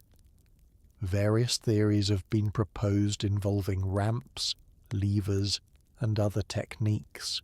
What is clear is that the ancient Egyptians had sophisticated understanding of mathematics, engineering, and organization. They could plan and execute projects of enormous scale and complexity. The mathematical knowledge required for pyramid construction included geometry for calculating angles and volumes, arithmetic for managing labor and resources, and surveying for ensuring accurate alignment. Ancient Egyptian mathematics was practical and focused on solving real-world problems. They used a decimal system and had methods for handling fractions. Ancient Egyptian mathematical texts that have survived include problem sets with solutions. These show that ancient Egyptian mathematicians could solve problems involving areas, volumes, and proportions. They could calculate the slope of a pyramid face. They could determine how much grain would fit in a granary of a given size. This mathematical knowledge would have been the domain of scribes and specialized priests, not common farmers like Amenhotep. However, Amenhotep would have needed practical mathematical skills for his farming. He would need to estimate areas of fields, calculate seed quantities, and measure harvests. These calculations would be simpler than those needed for pyramid construction, but still required numeracy. Numeracy, like literacy, is a learned skill. It develops through education and practice. In ancient Egypt, education was not universal. Most children learned practical skills from their parents. Boys typically learned their father's trade. Girls learned household management from their mothers. Only a small percentage of the population received formal education in reading, writing, and mathematics. This limited access to formal education was typical of pre-modern societies. Universal education is a relatively recent development, emerging in the past few centuries in some societies and still not fully achieved globally. The reasons for limited education in ancient societies included the cost of education, the lack of standardized schools, and the practical necessity of children contributing to family labor. Despite limited formal education, ancient Egyptians were not unintelligent or ignorant. They possessed extensive practical knowledge passed down through apprenticeship and observation. A farmer like Amenhotep would know details about soil quality, plant growth, weather patterns, and agricultural techniques that would take volumes to fully document. This knowledge was essential for survival and was highly valued. Similarly, craftsmen knew the intricacies of their trades. A potter knew clay properties, kiln temperatures, and glazing techniques. A carpenter knew wood types, joinery methods, and tool maintenance. A weaver knew fibre characteristics, dyeing processes, and loom operation. Each occupation had its own specialised knowledge. This brings us back to the central point of this entire extended narrative. Ancient Egyptians had extensive knowledge of plants, including plants with psychoactive properties like blue lotus. They knew how to cultivate these plants, prepare them for use, and employ them for various purposes. They had practical expertise that was sophisticated within its context. The phrase, "ancient Egyptians got higher than you'd ever believe," in the title of this account suggests that modern people might be surprised by ancient Egyptian use of intoxicating substances. However, as we have explored at great length, such use was a normal part of ancient Egyptian life, integrated into religious practices, medicine, and daily activities. From a modern perspective, we might focus on the psychoactive effects as the most notable aspect. But for ancient Egyptians, these effects were just one aspect of plants like blue lotus, alongside practical, aesthetic, and symbolic meanings. The plant was not seen as simply a drug, but as a multifaceted part of the natural and cultural environment. This integrated view of plants and substances is actually more common, historically, than the modern tendency to categorize substances sharply as either medicines or drugs, as either beneficial or harmful. Many cultures have used substances in ways that blur these categories, seeing them as tools that can be used well or poorly depending on context and intent.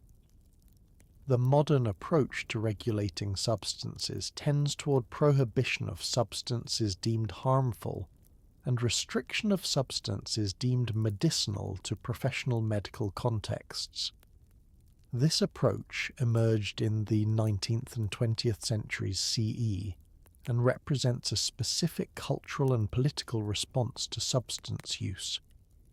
It is not the only possible approach, and not the approach taken by most historical societies. Ancient Egypt had its own social norms and regulations regarding substance use, though the details are not well preserved in historical records. It is likely that there were customary rules about appropriate times, places, and contexts for using substances like blue lotus. Such rules are found in most societies that use psychoactive substances. For example, in many cultures, psychoactive substances are restricted to specific ritual or ceremonial contexts. In others, their use is permitted in social settings but discouraged or forbidden in work contexts. In still others, use is differentiated by social status, with some substances reserved for elites. Ancient Egypt likely had some form of such norms, though we cannot specify them with certainty.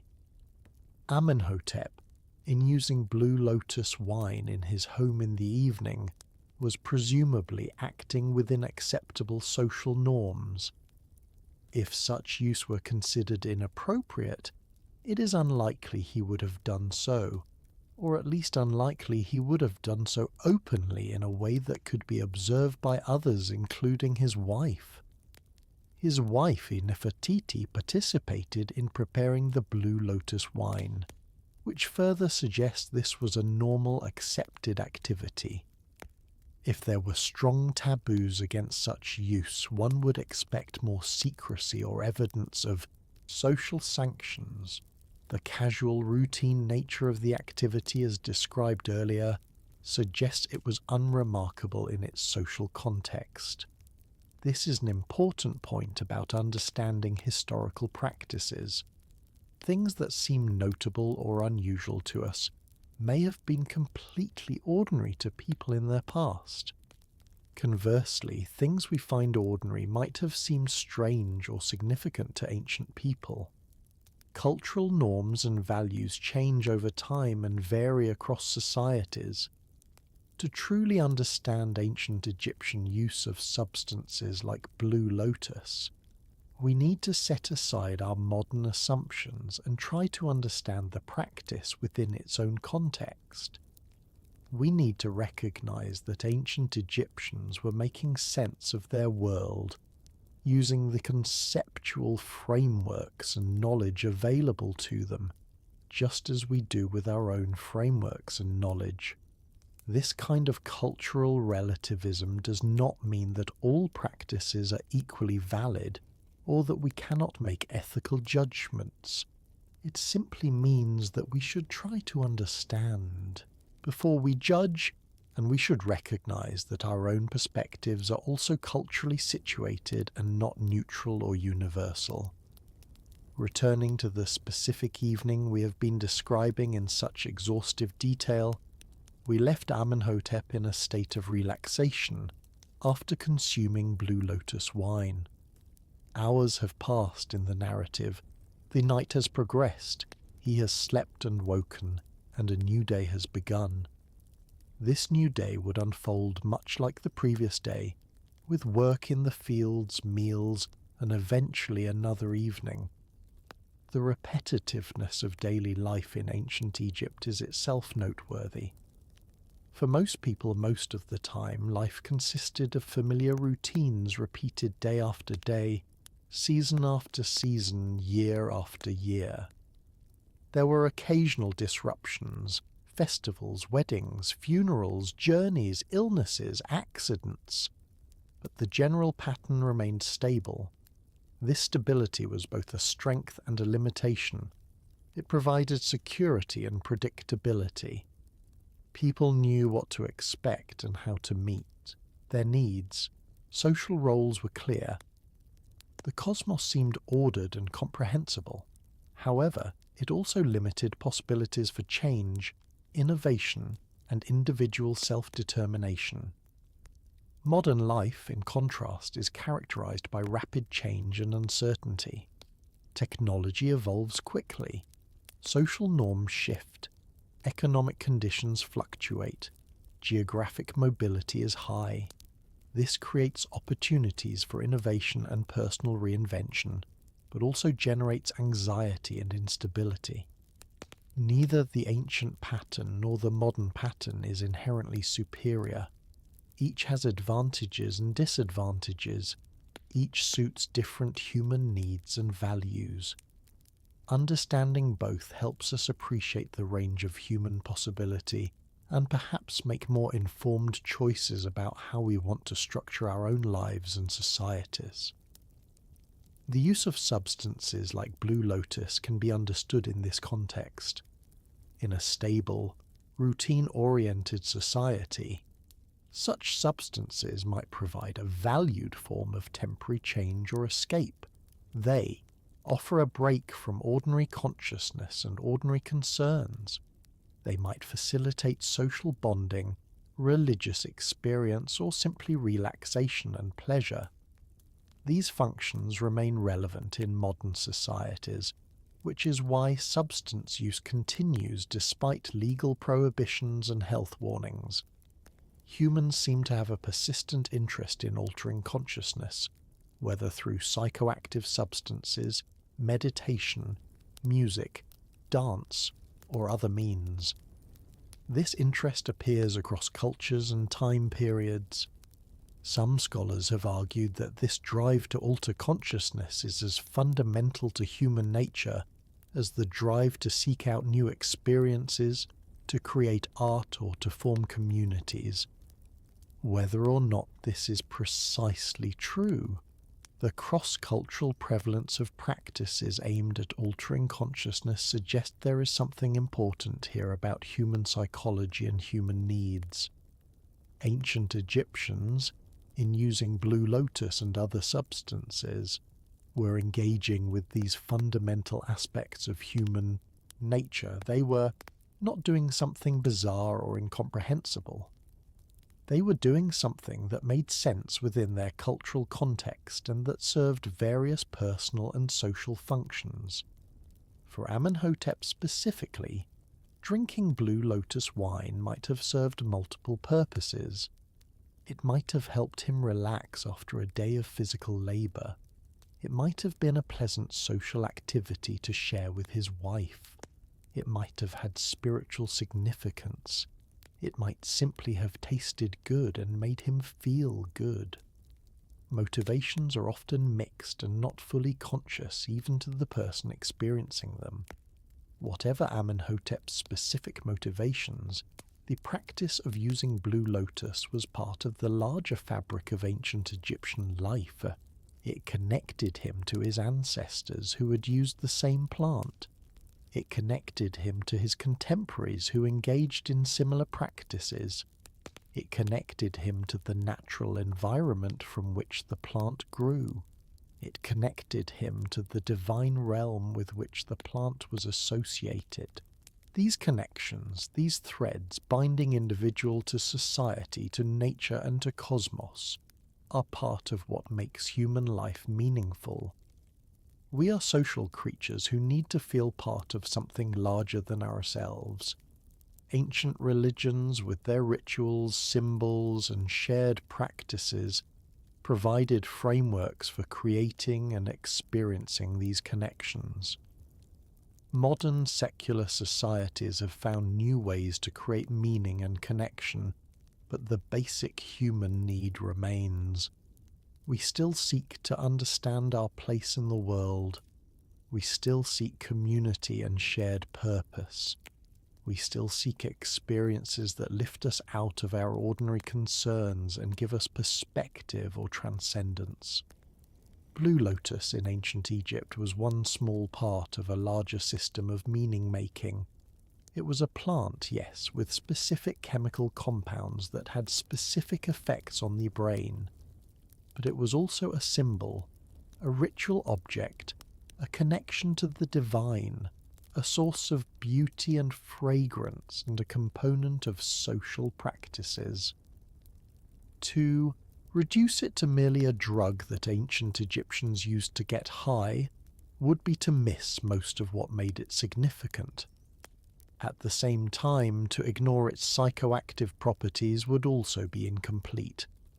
A full understanding requires holding multiple perspectives simultaneously: botanical, chemical, anthropological, religious, social, and personal.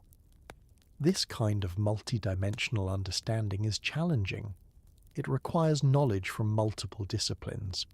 It requires avoiding oversimplification. It requires comfort with ambiguity and complexity. These are skills that are valuable not just for understanding ancient Egypt, but for understanding any complex phenomenon in the world. As we near the end of this extended account, we might reflect on what we have covered. We began with Amenhotep waking up and going to his field. We described in tedious detail the process of picking Blue Lotus flowers and preparing them as an infusion in wine. We discussed Amenhotep consuming the drink and experiencing its effects. We described him sleeping and waking again. Around this simple narrative frame, we have woven extensive information about ancient Egyptian agriculture, society, religion, and culture. We have discussed Egyptian history, geography, and environment. We have explored topics in botany, chemistry, physiology, and neuroscience. We have considered questions in anthropology, sociology, and philosophy. This extensive elaboration on a simple event illustrates how even the most mundane activities are embedded in complex webs of context. Nothing exists in isolation. Every event, every practice, every object is connected to countless other things. To fully understand any one thing requires understanding its relationships to everything else. Of course, complete understanding is impossible. We can never know everything about anything. Our knowledge is always partial, always limited by our perspective and available information. This is as true for historians studying ancient Egypt as it is for anyone studying anything. But partial understanding is still valuable.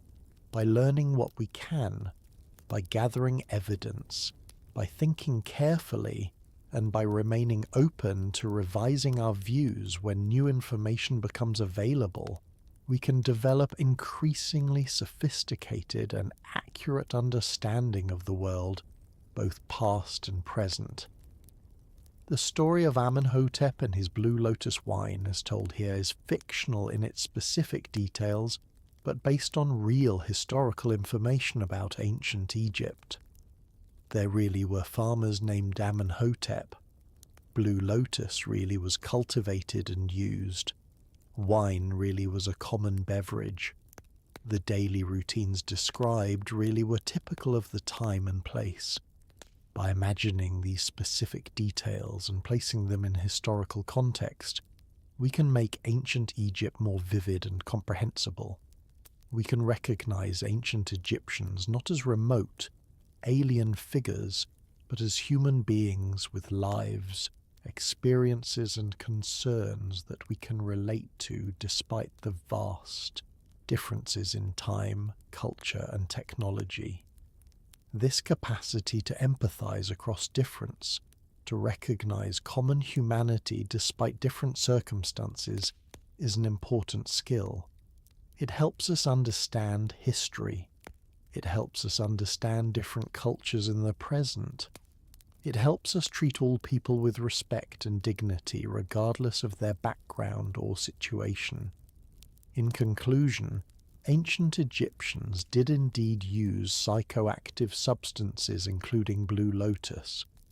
This use was integrated into their society and culture in various ways. It was neither scandalous nor unusual, but rather a normal part of life. Understanding this requires setting aside modern assumptions and trying to see the practice in its own context. The title, Ancient Egyptians Got Higher Than You'd Ever Believe, plays on modern fascination with drugs and altered consciousness, but the reality is more nuanced and interesting than any simple narrative about getting high. Ancient Egyptian substance use was embedded in a rich cultural context that gave it meaning and regulated its practice.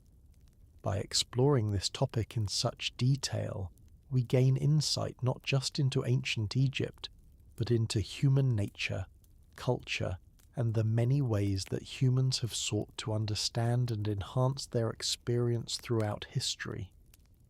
We see continuity in the human interest in consciousness and change, but also difference in how this interest has been culturally expressed and socially regulated. But the story of daily life continues, as it always does. Day follows night, and night follows day, in an endless cycle that has repeated billions of times since the Earth formed approximately 4.5 billion years ago. The Earth formed from a disk of dust and gas surrounding the young sun. Gravity caused particles to clump together, eventually forming larger and larger objects. The formation of planets is a process that takes millions of years. It begins with dust particles sticking together through various forces. These small clumps collide and merge, forming larger objects called planetesimals. planetesimals continue to collide, eventually forming protoplanets. Protoplanets are large enough that their gravity becomes the dominant force shaping them into spherical shapes. Earth is spherical, or more precisely, an oblate spheroid, meaning it is slightly flattened at the poles and bulges slightly at the equator. This shape is caused by the Earth's rotation. The centrifugal force from rotation causes material to be pushed outward more at the equator than at the poles. The difference is small, only about 20 kilometers difference between the equatorial and polar diameters. The Earth rotates once every 24 hours, as mentioned earlier. This rotation is gradually slowing down due to tidal forces from the Moon. The slowdown is very gradual, approximately 2 milliseconds per century. This means that in the time of the dinosaurs, days were slightly shorter than they are now. In the far future, days will be longer than they are. Ow. The Moon itself was likely formed by a giant impact between early Earth and a Mars-sized object called Theia. This impact occurred approximately 4.5 billion years ago, shortly after Earth formed. Debris from the impact coalesced to form the Moon. The Moon is gradually moving away from Earth at a rate of about 3.8 centimeters per year due to tidal interactions. These astronomical facts, while interesting, were unknown to ancient Egyptians. They had different explanations for celestial phenomena. The Moon was associated with various gods including Thoth and Khonsu. The waxing and waning of the Moon was observed and incorporated into calendars. Lunar cycles are approximately 29.5 days, which does not divide evenly into solar years of 365.25 days. This mismatch between lunar months and solar years creates challenges for calendar systems. Some ancient cultures used purely lunar calendars, which meant their months stayed aligned with moon phases, but the calendar drifted relative to seasons. Other cultures, including ancient Egypt, used solar calendars where months did not align with moon phases, but the calendar stayed aligned with seasons. The ancient Egyptian civil calendar consisted of 12 months of 30 days each, plus 5 additional days at the end of the year. These 5 days were called epagamenal days and were associated with the birthdays of 5 gods: Osiris, Horus, Set, Isis, and Nephthys. This gave a 365-day year. However, the actual solar year is approximately 365.25 days, meaning the civil calendar would slowly drift relative to the seasons. Over time, the calendar would become misaligned. The ancient Egyptians were aware of this issue but did not implement leap years in their civil calendar. They maintained a separate astronomical calendar that stayed aligned with the stars. The concept of leap years, adding an extra day every 4 years to keep the calendar aligned with seasons, was implemented in the Julian calendar, which was introduced by Julius Caesar in 45 BCE. Even the Julian calendar was not perfectly accurate, losing about 11 minutes per year relative to the true solar year. This accumulated error led to the development of the Gregorian calendar in 1582 CE, which is the calendar used internationally today. Calendars are important for coordinating social activities and planning agricultural activities. Knowing when to plant and when to harvest requires tracking seasons. Seasons are caused by the tilt of the Earth's axis. The Earth's axis is tilted approximately 23.5 degrees relative to the plane of its orbit around the Sun.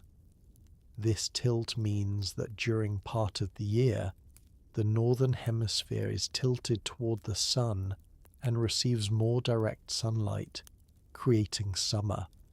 6 months later, the northern hemisphere is tilted away from the sun and receives less direct sunlight, creating winter. The opposite is true for the southern hemisphere. At the equator, seasonal variation is minimal because the angle of sunlight does not vary as much throughout the year. Ancient Egypt, being at a low latitude, had less seasonal variation than areas farther north or south. However, there was still some variation, and more importantly, there was the annual cycle of Nile flooding, which was crucial for agriculture. This flooding was predictable and could be anticipated, allowing farmers to plan their activities. The predictability of the flooding was one of the factors that made ancient Egyptian civilization stable and prosperous. In regions where rainfall is unpredictable, agriculture is more difficult and famines are more common. Famine is a widespread scarcity of food leading to malnutrition and starvation. Famines have occurred throughout human history and continue to occur today. They can be caused by drought, floods, plant diseases, pest infestations, war, or political failures.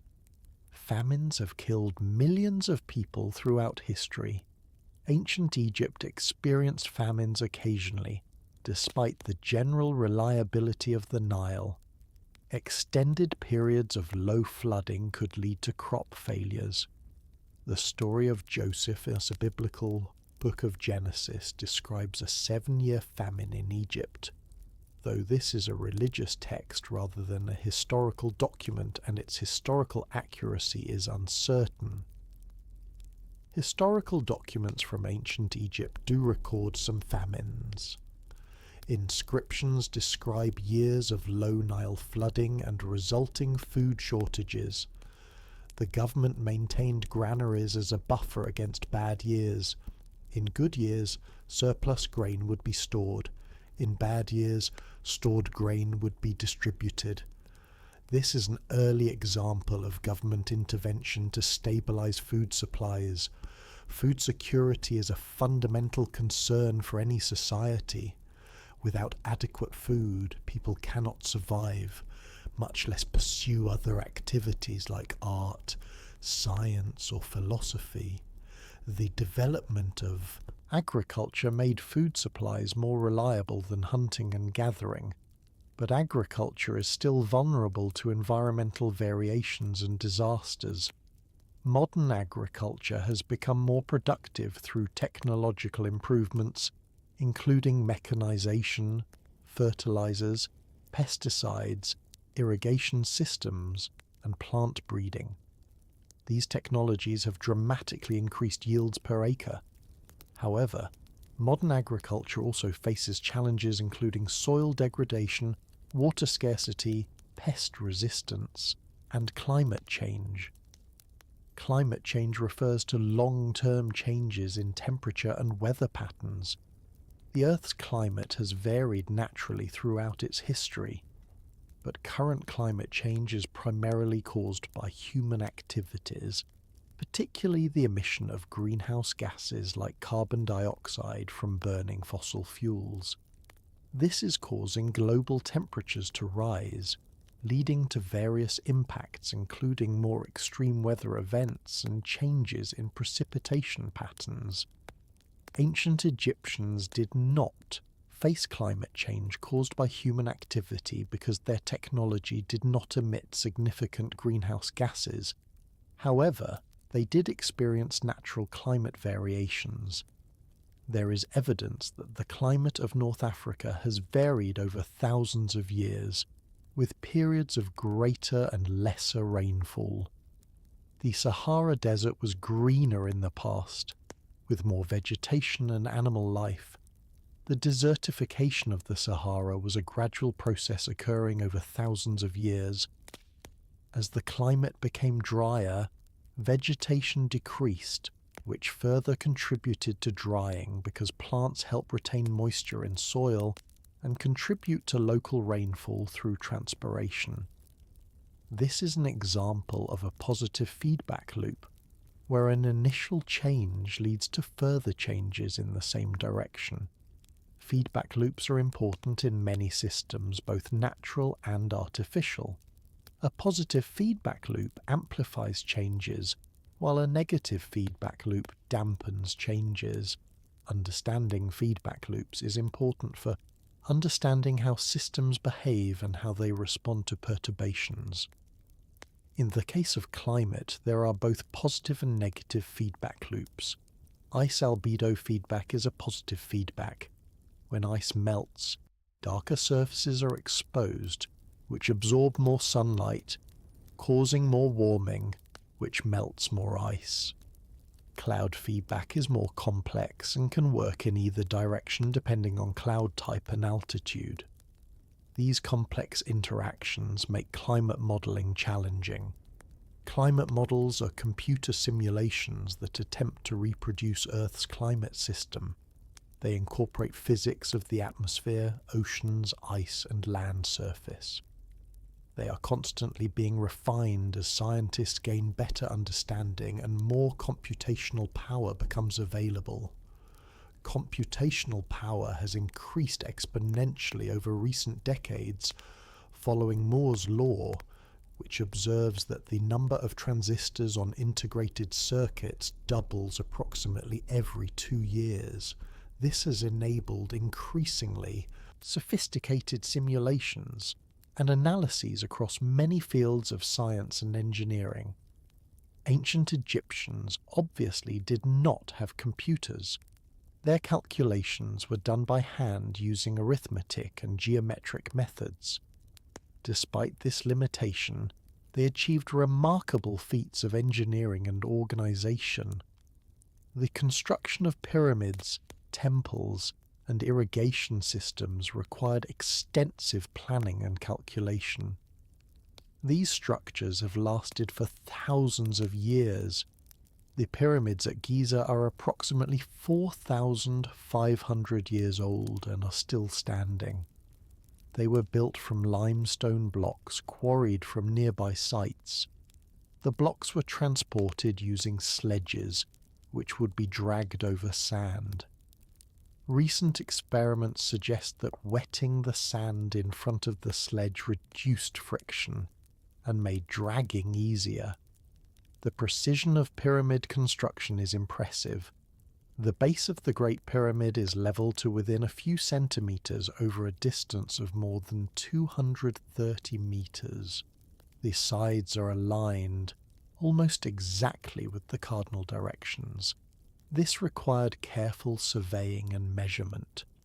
Surveying is the technique of determining relative positions of points on or near the Earth's surface. It requires measuring distances and angles. Ancient Egyptian surveyors used tools including ropes for measuring distances and tools for measuring angles. They understood geometric relationships and could apply them practically. Geometry is the branch of mathematics concerned with shapes, sizes, and positions of objects. The word geometry comes from Greek words meaning earth measurement. Geometry developed in various ancient civilizations, including ancient Egypt, Babylonia, India, China, and Greece. Each civilization developed geometric knowledge suited to their needs.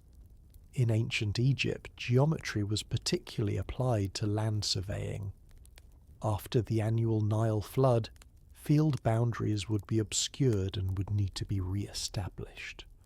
Surveyors would measure and mark boundaries. This practical need drove the development of geometric knowledge. The ancient Greek historian Herodotus attributed the origin of geometry to ancient Egyptian surveying needs. While this is an oversimplification, it contains some truth. Practical problems often drive mathematical development. Abstract mathematical theory often follows from practical applications. However, mathematics can also be pursued for its own sake, as an intellectual exercise. Ancient Greek mathematicians like Euclid developed rigorous logical proofs of geometric theorems. Euclid's Elements, written around 300 BCE, is one of the most influential mathematical works in history. It systematically presents geometric knowledge in a logical structure starting from basic axioms. Axioms are statements that are accepted as true without proof. They serve as starting points for logical reasoning. From axioms, theorems can be derived through logical deduction. This axiomatic approach to mathematics became the standard for mathematical rigor. Rigor in mathematics means precise definitions and logical reasoning. A rigorous proof demonstrates that a conclusion necessarily follows from the premises. This level of rigor was not characteristic of ancient Egyptian mathematics, which was more computational and practical. However, this does not diminish the sophistication or utility of ancient Egyptian mathematical knowledge. Different types of knowledge serve different purposes. Practical knowledge enables action in the world. Theoretical knowledge enables understanding and prediction. Both are valuable. Ancient Egyptians excelled at practical knowledge, while ancient Greeks developed more theoretical approaches. These are complementary rather than contradictory. The interaction between ancient Egypt and ancient Greece led to exchange of knowledge. Greek scholars visited Egypt and learned from Egyptian priests and scholars. This cross-cultural exchange enriched both civilizations. It is a reminder that knowledge is not confined to single cultures but spreads and evolves through contact and communication. Communication between cultures has accelerated dramatically in recent centuries, particularly with modern technology. The internet now allows instantaneous communication across the entire globe. Information can be shared with millions of people instantly. This has both benefits and challenges. Benefits include rapid spread of scientific knowledge, ability to coordinate global responses to problems, access to diverse perspectives, and opportunities for cultural exchange. Challenges include spread of misinformation, cultural homogenization, privacy concerns, and the overwhelming volume of information. Ancient Egyptians lived in a world where information travelled slowly. News from distant places might take weeks or months to arrive. Written communication was expensive because papyrus was costly and literacy was limited. Most communication was oral and local. In such a world, tradition was particularly important. Knowledge was passed down through generations by repetition and memorization. Changes occurred slowly. Innovation happened but was incremental rather than revolutionary. This contrasts with modern societies where change is rapid and constant. New technologies emerge frequently. Social norms evolve quickly. Information is abundant rather than scarce. People must constantly learn and adapt. Neither the ancient pattern nor the modern pattern is inherently better. Each has advantages and disadvantages. Ancient stability provided security but limited possibilities. Modern dynamism provides opportunities but creates instability and stress. For Amenhotep, living in ancient Egypt, life was structured by tradition and routine. His days followed predictable patterns. His role in society was determined largely by birth. His understanding of the world was shaped by religious and cultural frameworks that had existed for thousands of years. He would have found the pace and complexity of modern life incomprehensible and probably overwhelming. The idea of millions of people living in giant cities, of machines that can fly through the air, of instant communication across the world, of accumulated scientific knowledge about atoms and galaxies. All of this would have been beyond his ability to imagine. Yet Amenhotep was fundamentally the same type of being as a modern human. His brain was structured the same way. His emotions worked the same way. He had the same capacity for thought, creativity, and learning. In a different context, with different education and experiences, he could have learned and understood modern science and technology. This thought experiment illustrates that human potential is constant across time and culture, but human knowledge and capability vary enormously depending on accumulated cultural and technological development. Each generation builds on the work of previous generations. Progress is not inevitable or automatic. Civilizations can decline as well as advance. Knowledge can be lost as well as gained. Ancient Egyptians themselves experienced this. The later periods of ancient Egyptian history saw decline in political stability, economic prosperity, and cultural vitality compared to earlier periods. Eventually, ancient Egyptian civilization was conquered by foreign powers including Persians, Greeks, and Romans. The native Egyptian culture gradually faded. The Egyptian language evolved and eventually was replaced by Arabic. The old gods were replaced by new religions. The hieroglyphic writing system was forgotten.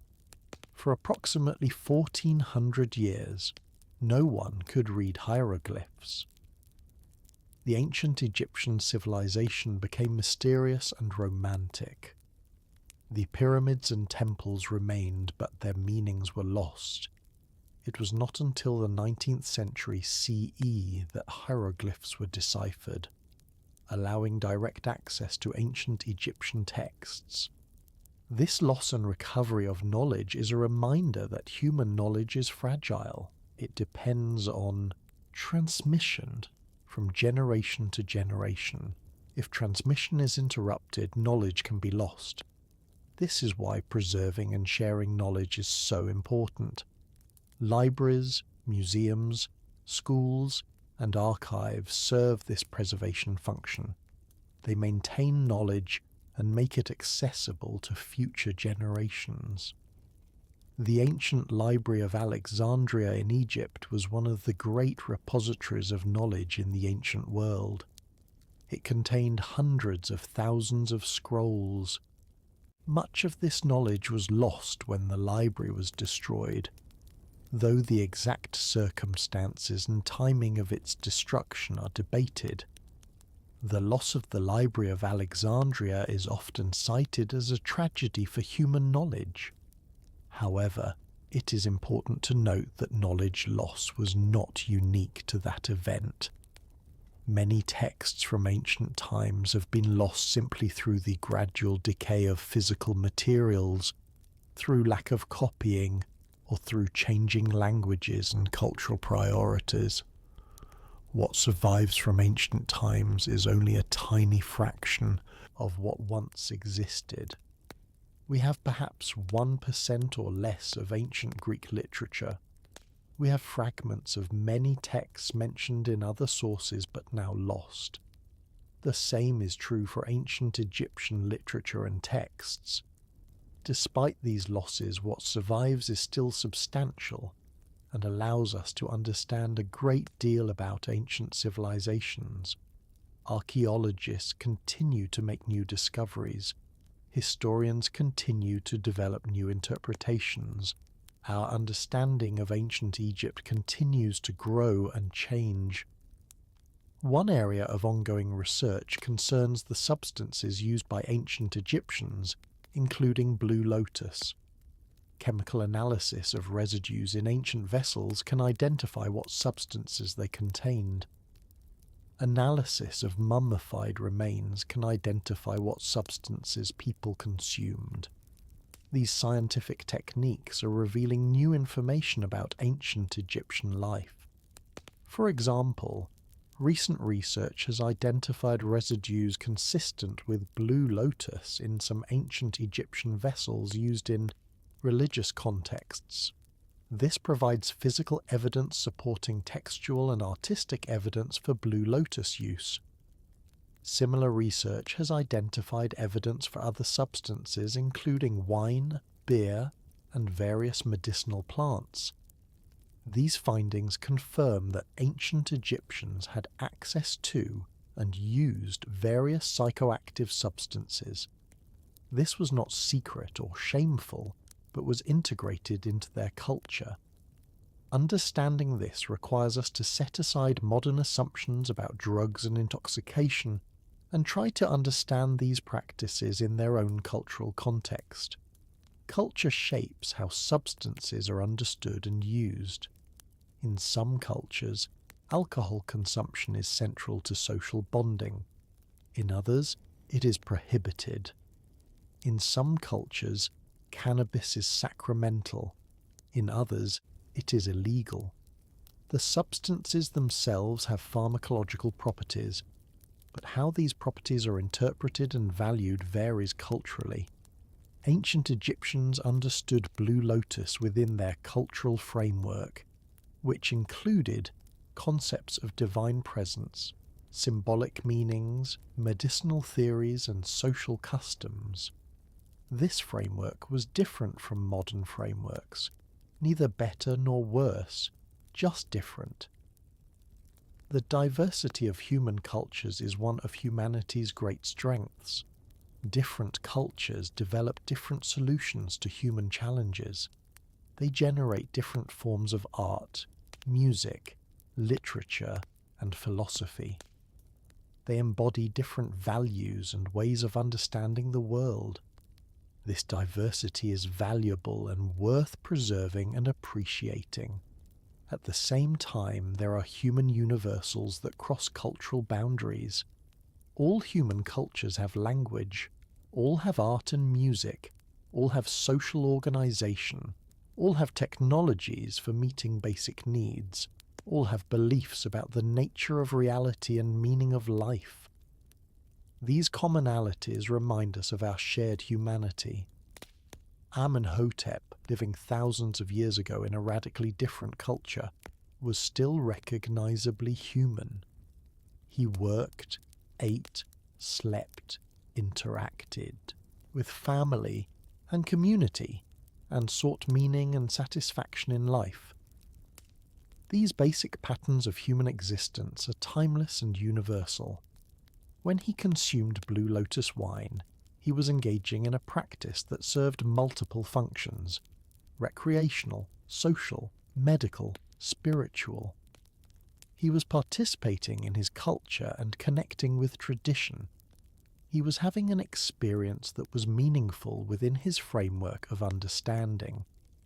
From our distant perspective, we can analyze this practice using various disciplinary frameworks: chemistry, neuroscience, anthropology, history.